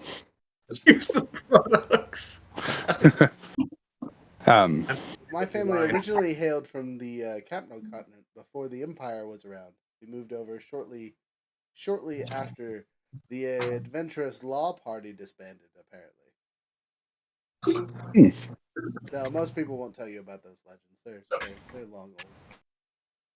I am a history major. I've been studying since I was a child, which I will tell you has been a very long time. I'm old enough to have had my own history, shall we say. Yeah. Oh, she's an elf. You don't look a day over 200. Well, aren't you a complimenter? Do you know what an elf over 200 looks like? Oh yeah, you do. Oh yeah, you do. It is 200, right? Yeah, no, that's Oh, okay. Out of character, you're good on your age, but you way overshot. Oh. Okay. And you can tell almost immediately. You don't look a day over 200, and she's like 180. It's right. He's accurate. Oh no. You're right. Yeah, that's like telling someone who's 25 you don't look a day over 30. See how that goes for you. Yeah. Oh no. Accurate, not precise. Well, oh no. Should have rolled. Yeah. Anyway, that dance. You go a dancing. Roll it. How'd it go? Let's see how this dance goes along. Hey, you look old. You want to dance? Consider to be legal, okay? Watch your hip. Indeed. What am I to roll for the performance? I'm not proficient. Making survival checks. Oh no. I don't have a proficiency with that, so it would just be a raw charisma bonus, wouldn't it? Okay. Can I help him? Huh? Yeah. Can I telepathically throughout the world? Yeah, no. His struggle is not that bad. He hasn't goofed up that bad. A bunny rabbit with him? That's over. I don't. I rolled a 5, but can I use my sorceress versatility and dump a sorcery point to re-roll that? Yeah, of course. That's a great time to roll it. All right. Yeah. Okay. Nat 1. How many times can I use that on one single roll? As many times as you use sorcery points for. Actually, no. Sorry, it's once per roll. You have to take the lower of the two. Yep. Natural 1. Terrible answer. That's what I'm talking about. That's why he's your enemy. That's why he's the goat. The goat. Even remember, like, people spin when you hold their hand, but your fingers aren't there, so she just, like, falls? You unknowingly or unthinking about it, reach out with your other hand. You've been hiding it behind your back this entire time. And you grab her by the waist with your little strong hand. Take the strong hand. Lady. And she does not take that well. To the Dude, get some spider. gloves. Oh no. Just have floppy fingers. Oh god. There's no fingers left on that thing. It's all nubs, man. So you hear several other people. Bruh.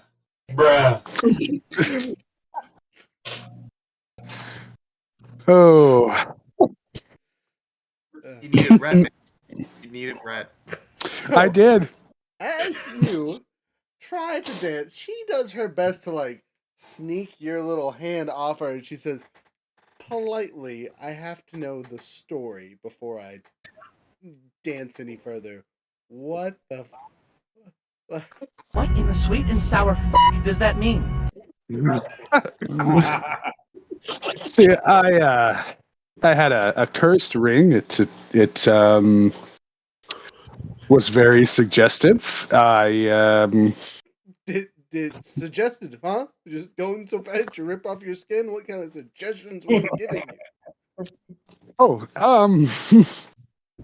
You've been lonely a long time, I see? it wanted me to attack my associates. With some convincing and a little bit of resistance, it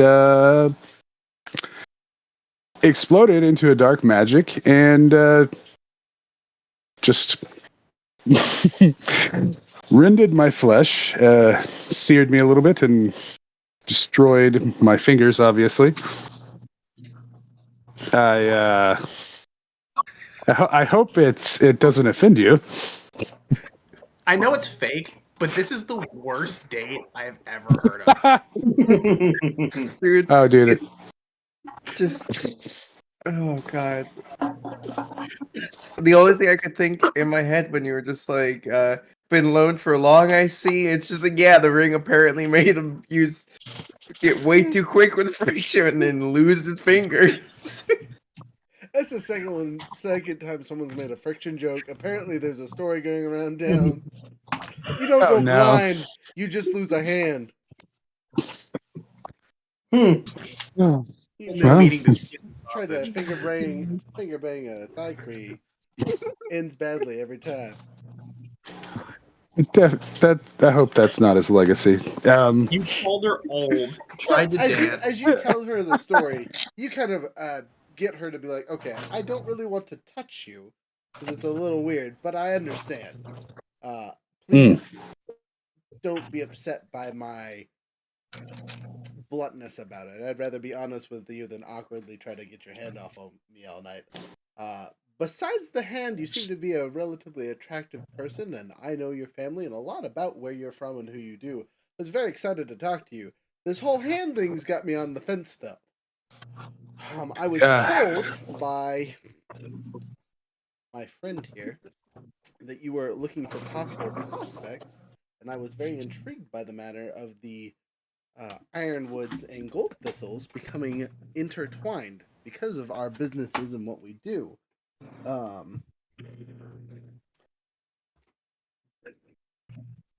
But that's a lot to get over here. So I'm gonna be honest with you here. You got to fix that before you talk to me some more. Oh, I believe I understand. I'm not offended. I find it quite gross myself. I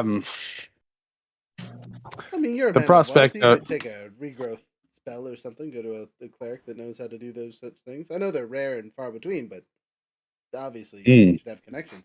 I know there's people strong enough to do those things in the capital. Oh, that's nice to know. Well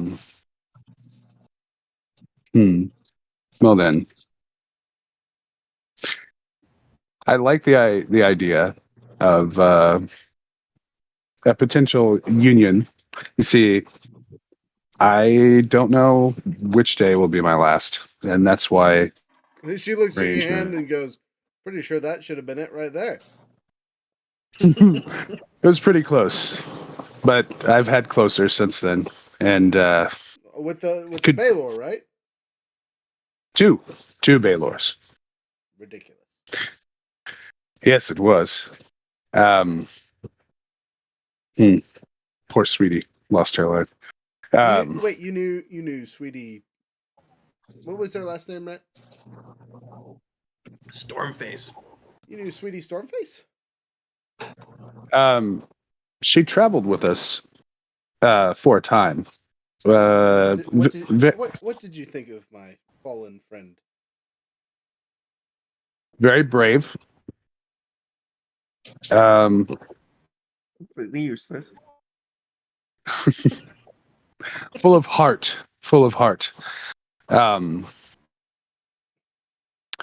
Stared danger in the face, obvious danger in the face, and it did not cow her.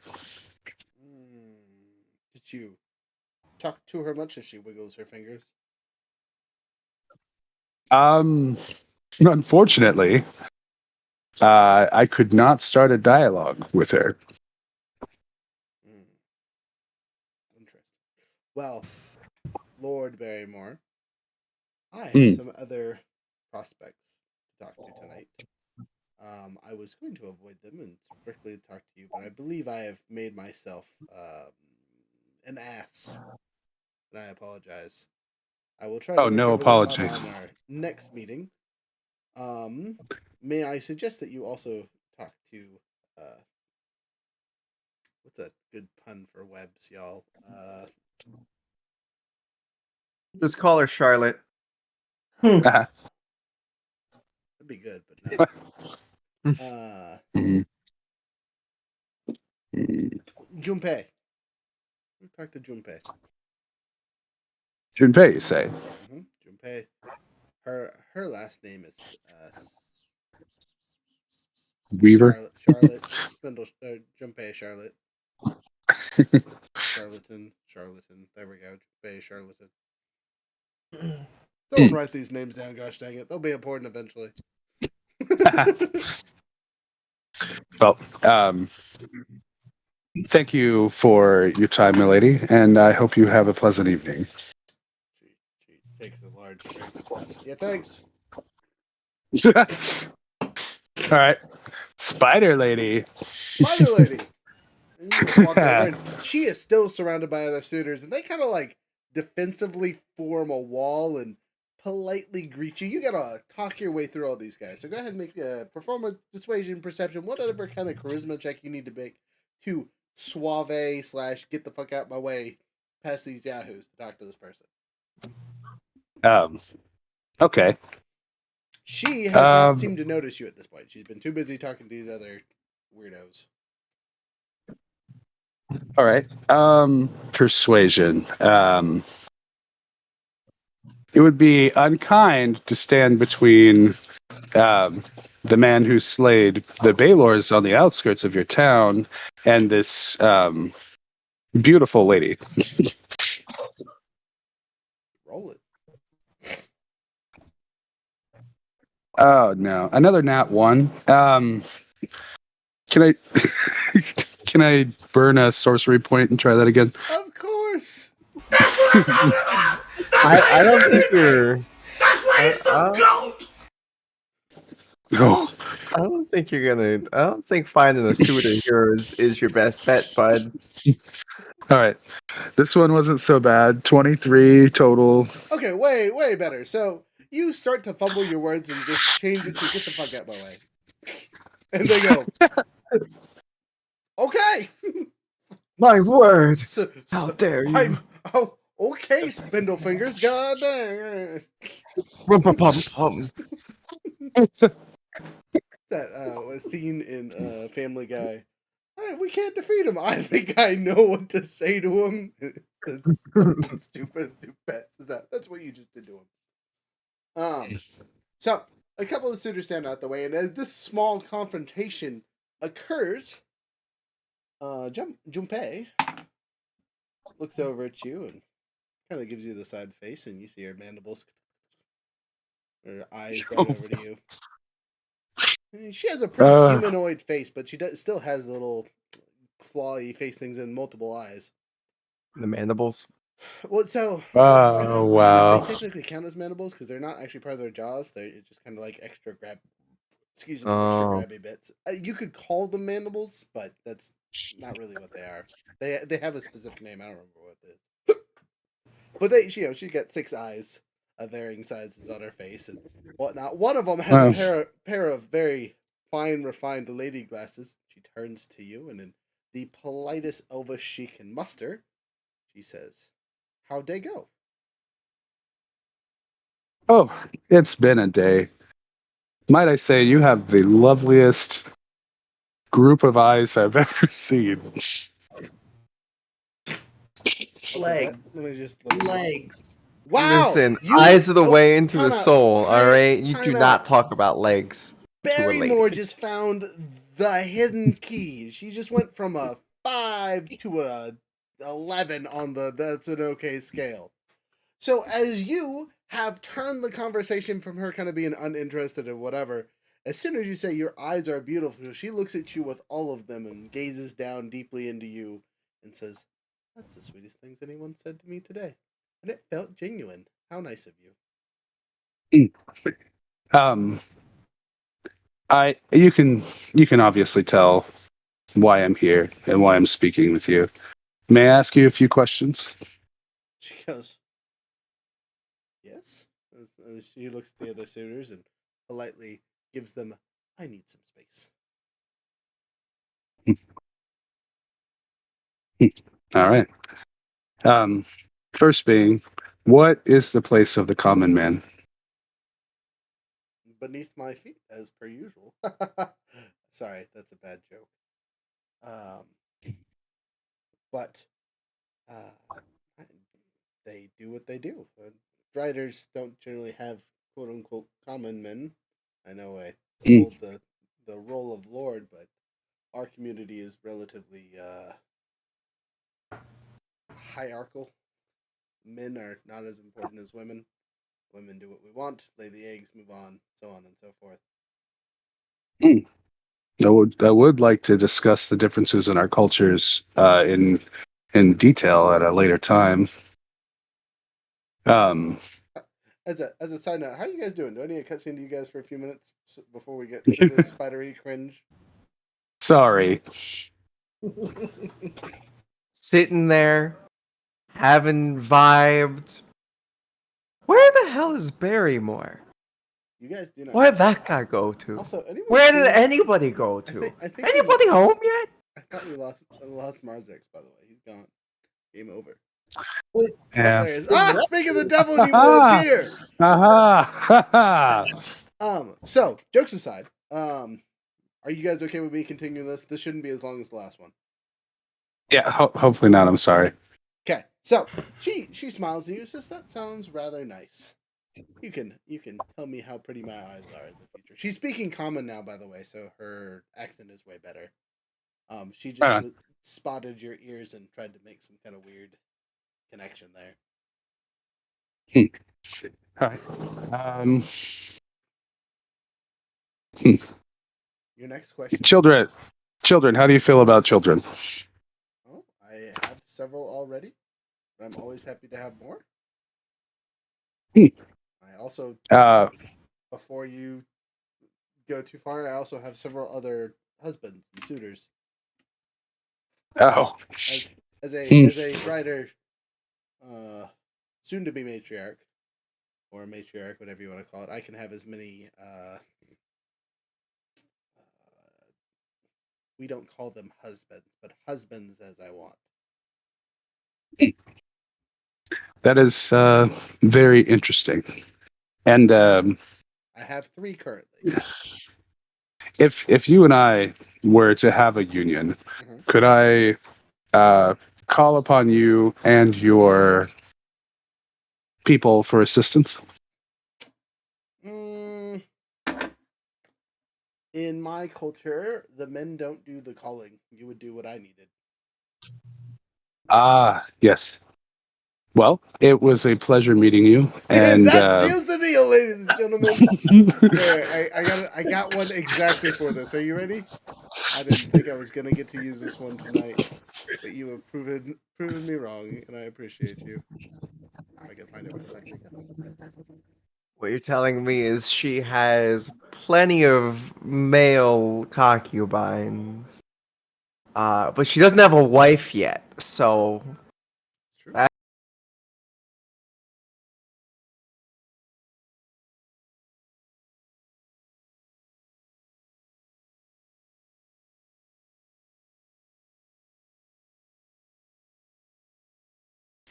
Ah,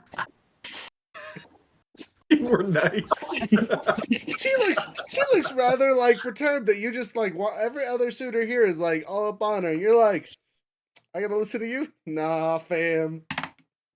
that's gonna make her even more attractive to That him. The most didn't toxic way. reduce the attraction level very much. She's at a solid 10.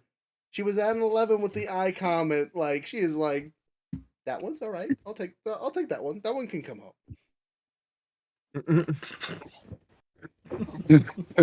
this is awful. I gotta find my friends. You make your way back to the house along with all the other quote unquote cast members. And you all rest for the night. Congratulations, you've made it through one day at Finn. And our friend. And your new friend, right, where you explain the story to him and move on and so forth. So, I'm gonna did Mulch ever make his way back? Mulch. Let's roll. Maybe you might find your house. Now, no, Mulch took your gold, and I'm gonna roll percentile to see if he died on accident. He's pretty dunzo. You could have just put him in the middle of town. Yeah. He's fine. He's fine. He made it. Oh, thank God. No problem. I I gave him a 10% chance of accidental death from stupidity. Well, you know what? I like Mulch. I gotta see him again in the future. Oh, you'll see him. I may or may. Yes. Don't worry. Mulch will be back. Just remember his name for later. Okay, so we're gonna push forward for a little bit longer. So I'm not going to have you guys leave town for the rest of the session, just to step back from characters, because we only have about 40 minutes at most to finish playing, and then we'll be at the 4-hour mark.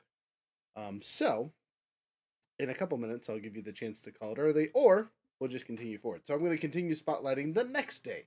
You guys have gone through all these things, shared all your stories, had breakfast. Can I try to have made breakfast again? Sure, of course. Make another survival. I also need you to make a Constitution save from drinking all night with the dwarves. Okay. Well, first things first, I was a 14 on the survival. Better soup today. Guys, I think it's a stew. Nice. I rolled a 9 plus pluses, but I also rolled a +7 using my psychic dice for my Constitution save there. So I would have woke up with the worst hangover in the world. Instead, I only woke up with a moderate one. I got a 16 total for my con. Okay, so I'm going to need you to roll a d6 to see how many of those bottles the 2 of you finished off, or the 3 of you finished off together. 4. Okay, so 4 bottles down, with pluses and minuses, and there only being 3 of you, means you all drank about a bottle and a bit apiece. There's a couple left over, so add that to your party wealth. Somebody younger. Bottles worth? What did I say? So if it was, You said it was like 1,300 gold or something. yeah, divided by 8 though. So they're a couple hundred apiece. There are more expensive wines out there, but those are pretty expensive. So with your minuses from you're fine. You're good. So, guys, over this lovely breakfast stew I've made for everyone. Hear me out. I think that there's a group of people down at the docks that go by the strongest, right? Now, listen, I know I am like up there in strength. I really think it might be a fun idea to go down there and challenge the biggest one and then try to get them to be part of an army. Now, I also have a sneaking suspicion they might be part of the bandits. But that's just a hunch. There's no promises on that. Either way, I think it would be fucking hilarious if somehow we get 60 men out of this. Who knows? To have my own little like battalion. I think What- it'd be fun. I have What if I have two things to say. Yes, Marzex. First, I go and I take a spoonful of I like randomly because I don't normally eat. I go and grab like somebody's spoon that's like not currently in their hand, and I take one bite. No matter how good or bad it tastes, I say, "This is the worst stew I've ever had in my life," and I attempt to persuade him that it's terrible. Why would You do don't that? have taste buds. That's so mean. Go ahead, roll it. See what happens. I'll allow it, but this is some PvP BS.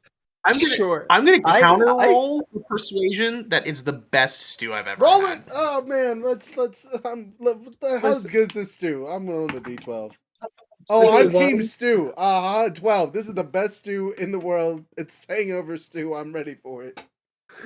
I got a 21. Okay. Alright. Oh, I got a 19. Let's see my insight, I guess. The robot, for some reason, has a very strong opinion against the stew. my stew. I mean, listen, I just know it's better than yesterday, okay? Just God, what? You don't even have taste buds. What do you even know? Do you even have a tongue in there? I don't know. I rolled a 19 in your favor. As he said that, I open my mouth and my familiar is in its shadow form, and I have my crawling claw crawl out of my mouth. Like And said, I you don't even have a tongue. I do have a tongue inside of my skull. I 100% have all of the face muscles inside. So it And seems like you- all the living creatures are You guys are enjoying this asshole. too. The ones that Except for you, Rhett, you're good. reconstituted Uh, do not like. And then I There- say, I actually have two mouths as a mouth opens up. Familiar. Marzex, And why? I'm so confused on what you're doing there, Fred. Why? What? Why are you so mean? The two people that are also staying here enjoying the soup this morning, just having a great time, see all this and go, What I'm trying to do is make the rest of the party also gag. I mean, I think only the Warforged guy kind of felt that he's he trying didn't to like it much. gross us out for some reason. So go ahead and roll a Constitution save against his grossness. DC 10. I rolled a 14 plus pluses. I'm good. 5. 10 on the dot.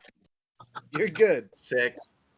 Okay, so you two do not have the strong stomachs, apparently. Go ahead and you gain the sickened condition for 1d6 rounds. Roll it. As you see Marzex doing terrible things to the soup with his Oni hands, you're like, I got my bowl after him. 4 rounds of just, you can't talk for the next bit because you're just puking in the corner. Rhett, what'd you roll? My stew. 2. You are not as bad as the Lord in the corner, but you also are. You guys are just huddled together. The rest of us are just like, why? Why would you do these things? Do I have to make new stew now? I'm trying to get into comedy. Do you not think this is amusing? No. You just gotta be an asshole. I can't tell if that was a question from Younger or Marzex. Well,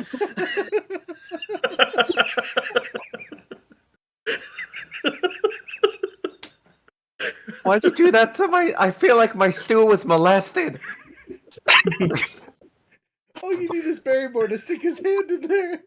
Let me help you. I'll serve it. You guys are the... I was gonna invite you to come along with me to watch me beat some assholes, but, and try to get a group as a battalion. But you know what? No, maybe I won't do that. Okay. Rhett, you come with me. Same with you, Profi. Roger. You want I to have play? Let's play. cast prestidigitation to make your stew taste slightly better after it whisks its finger in it. I say it's better now. Trust me. I don't wanna. What was the point of that? Protein. Why did that happen? All right, you guys just sidebarred us so hard. I wasn't ready. My kneecaps weren't ready for the sidebar. The soup is done with. Let's move on to the action plan for this/next session, you jerkwads. So, essentially, right now we're looking at the potential of two groups that could join us: the Bandits and the Finnish Legion, right? Yep. Yeah, the Finnish Legion has a leader named Marquise who looks like a white and yellow canary. Okay, so it sounds like the Bandits might be more of a strength challenge kind of thing, like maybe more of a Thrud and Kettle kind of thing, and maybe we go get diplomatic with the Finnish Legion and split up. That would be an Maybe. option for sure. Yeah. I am mean- great at suggestions. Sure, I'm down. You down, big guy? Wait, you had two people to get shat on by birds yesterday? Yeah, so I explained that I basically just restarted the Church of Squawk in Finn. Wait, you said the Church of Squawk? Yes. Yeah, there's a temple on each of the continents. There's actually probably a couple at this point. Well, this one is active again. Yeah, so you should check in. Your handy dandy rogue looks at his invisible map in his head, and he says, "Yeah, so there's definitely a temple in Alpine. We passed it on the way here. I remember seeing it in the Pantheon area. There's definitely one in Perch. There's one in Reach, if I remember correctly, and probably Everest too. And then there's one in End for sure. We passed it on the way here. There might be one more that I'm forgetting, but those are definitely ones I know about for sure, for sure.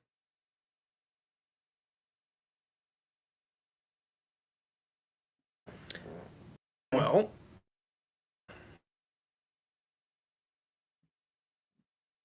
what do you guys want to do? Well, we went to this army thing. We were talking about the armies, Trophy. So we want to split up.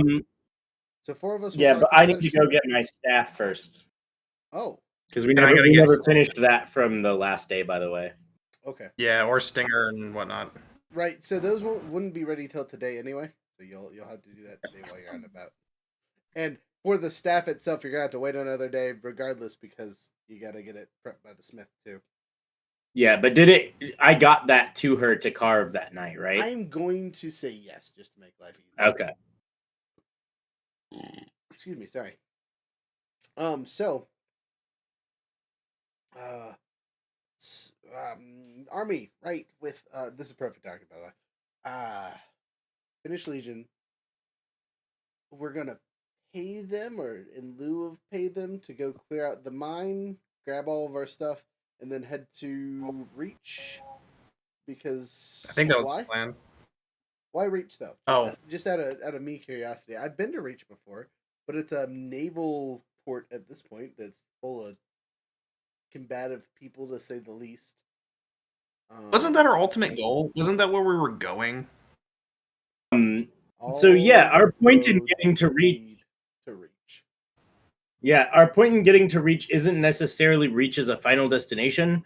Reach is just the place with the most commerce and goods where we can get the most we can spend all of our money in Reach effectively to get good weapons and things. And then there's plenty of places near Reach that we could potentially fortify. I mean, Faradeth up near the mountains. We've got Orski out just in the middle of the open plains.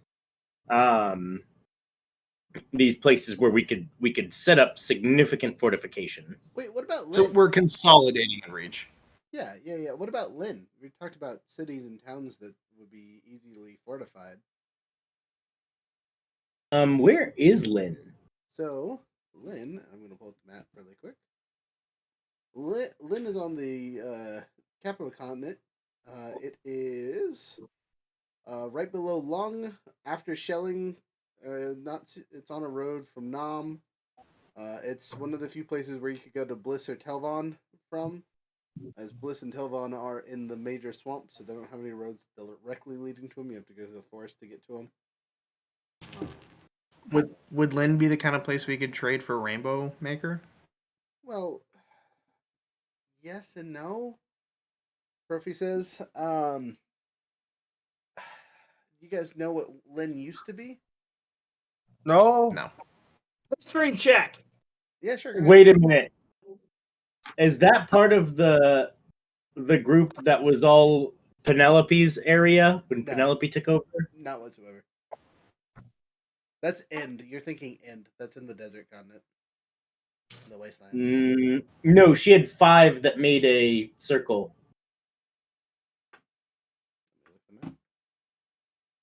What if we traded for Rainbow Maker and the salt mine? Well, so Lynn is part of the major ring. So it's the face of the road, or it's part of the face of the road.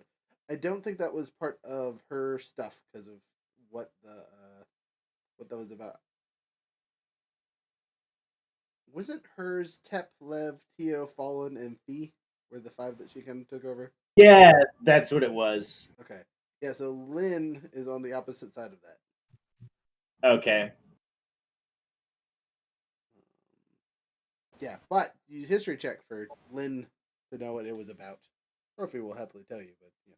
What'd you roll? 12. It was probably the worst history check. Seriously. So you remember Lynn 12. being active the last time you were truly awakened and set across the world.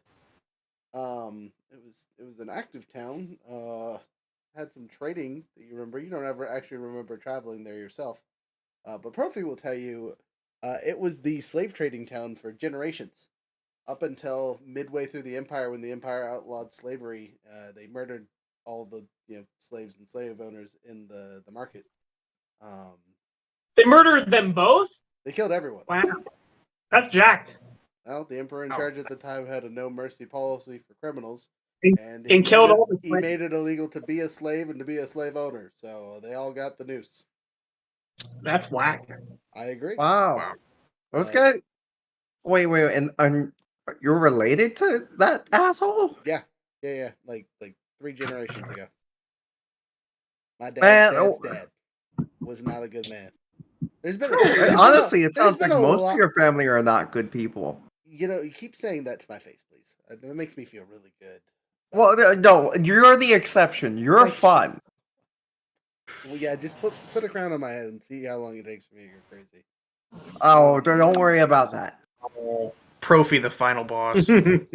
I rest my familiar's hand on your shoulder from a significant distance from you, and it says, "Don't worry, that's the plan."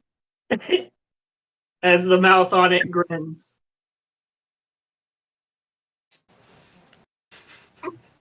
That's concerning. So, so you 4 are gonna go Not happy, but talk to. Wait, what So anyway, what town are we trying to buy? Also, Lynn has been desolate, right, since the Great Execution is what it's called. But I heard a rumor that the noble that actually owns it at this point has been trying to sell it for half of his life. It's got a whole bunch of pre-built fortifications and things like that because it used to house all the slaves. It has room for thousands, hundreds of thousands of people to be there. Not necessarily comfortably, but it can hold a lot of people. It's well fortified. There's gates and barriers and all kinds of other stuff. They might have to be rebuilt, but they're there. I got the stone guy. Brick. Yeah. And then stone. Rock. And then the city itself is built on an old ancient. They called it an anthill, basically. It's a giant spire built out of clay and mud and things like that. It was naturally formed, and they just hollowed out the inside to make the city. Sounds like work my ancestors would have done. Right. Yeah. So we should. I look at you we and should- go, I can guarantee they helped. Oh, that sucks. Well, to be fair, the Lin was pre-existing before the Empire. It'd been owned by elves for forever. I don't remember which families because I'd have to do a history check, but it's definitely a thing that they Hear me out. We buy that place. We go stop by my home city. Okay. We round up a bunch of people to, come up and like live over there because we could always use another colony ever then. And we grow quickly, so give us like 5 years. They'll be adults and ready for war. Look, if Okay, but we have like less than a year. We have 2 years. Wait. Oh, we have 2 years? I thought we had 1 year to start with, and it the time's already started ticking. All right, we'll have teenage soldiers. It'll be fine. What are we? Yeah, child hiring- soldiers. What are we doing? Hiring more Eric Cochran?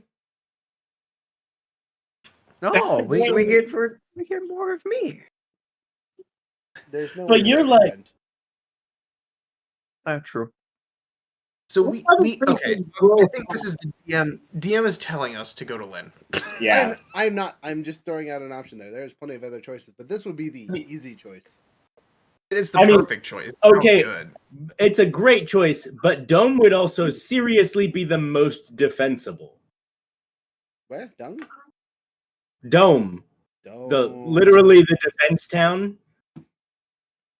Yes, you are 100% correct, but that's already occupied by peoples.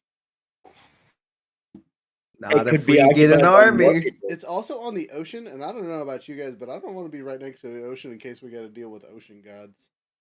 We can have a Kraken fight on our side. We also have the egg. What's the Kraken lacking? Not tentacles. I ain't afraid of no The squid. dragon turtle egg. You say that, and immediately Profi says, "We do have a dragon turtle egg. Weren't we gonna? That was the other. We're way off topic here, but what's the plan to hatch that thing and use that as a walking city, and then we don't have to take over another town? We just have to get resources from a whole bunch of them.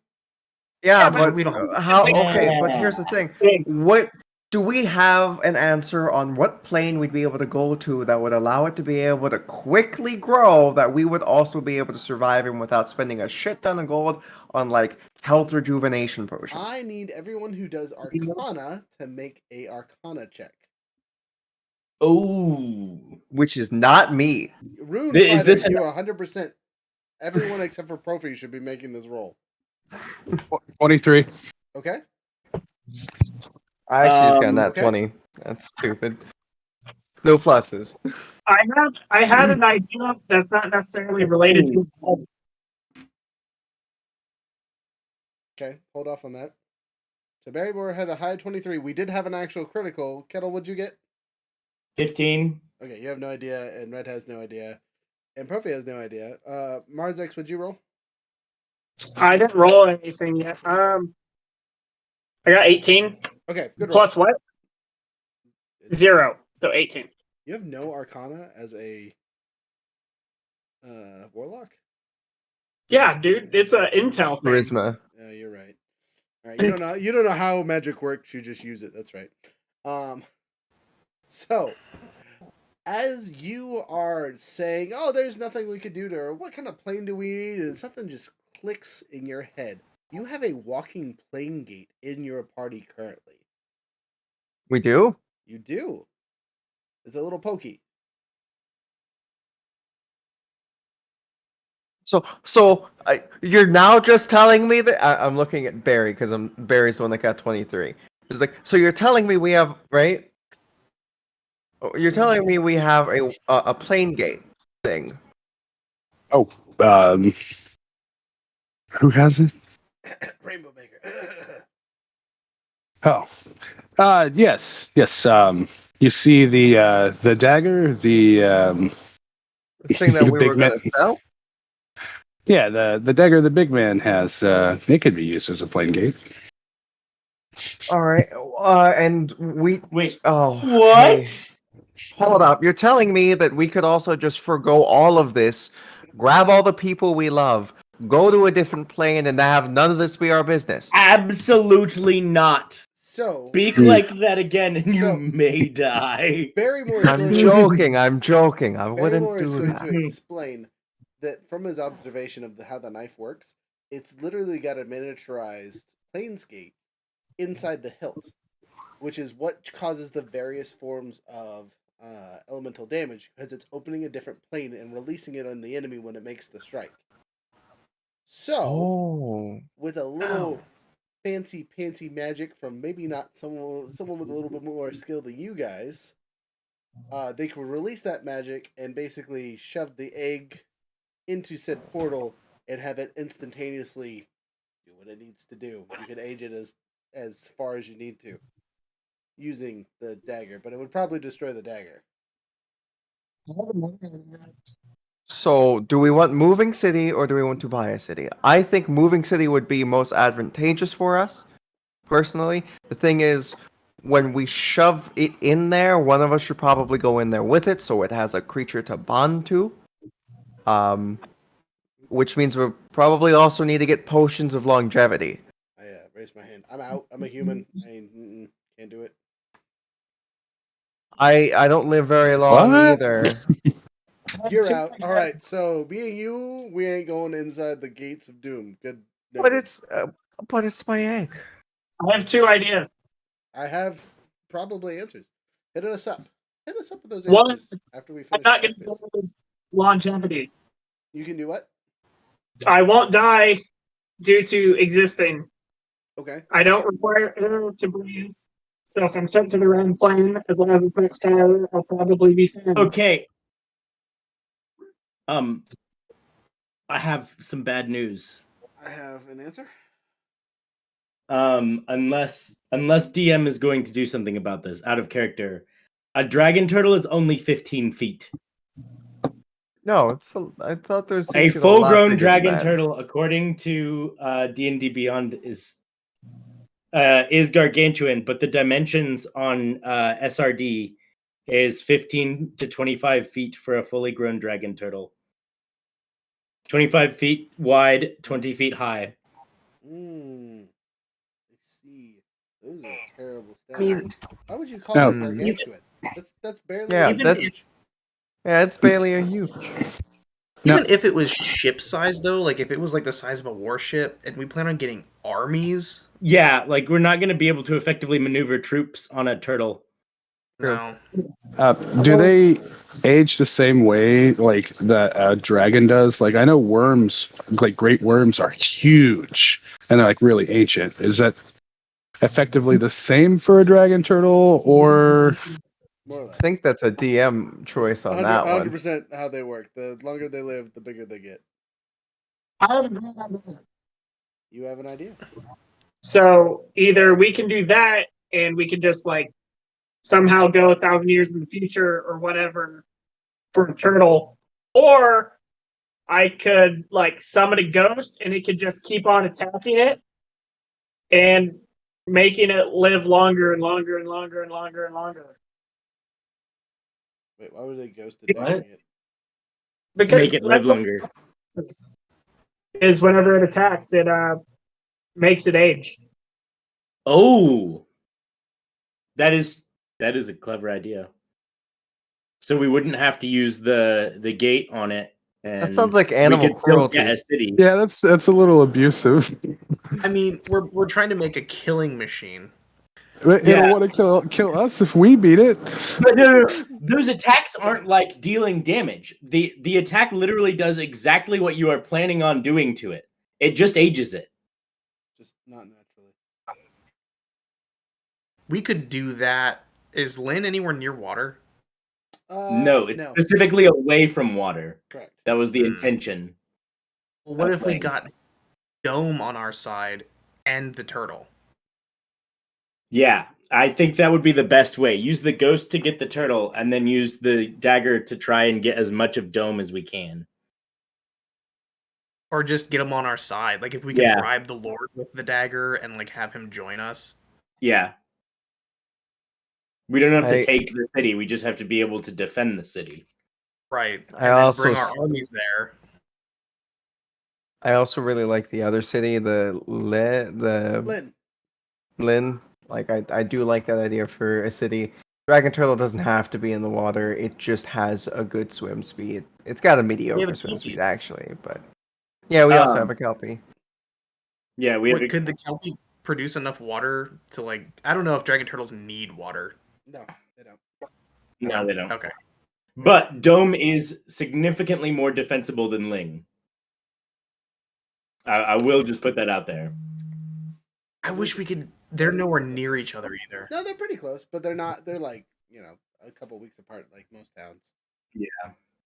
Could we go to? I guess go to Dome first, see if we can get them on our side, and if that fails, go to Lynn and reinforce it. Yep, you'd still have to buy Lynn, just so you know. Right. Yeah.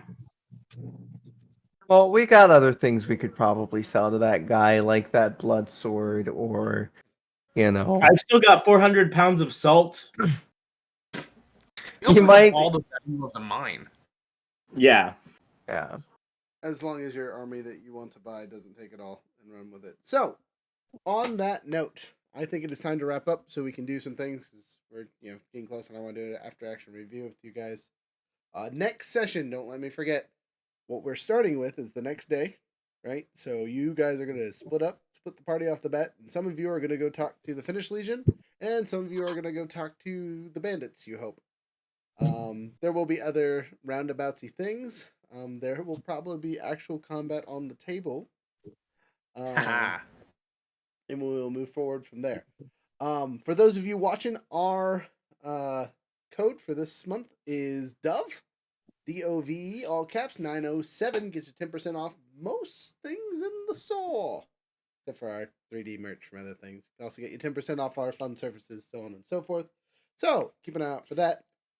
Jumping down to our friend in the corner, he got something to tell us. Yes, much like I think it was 2 times ago.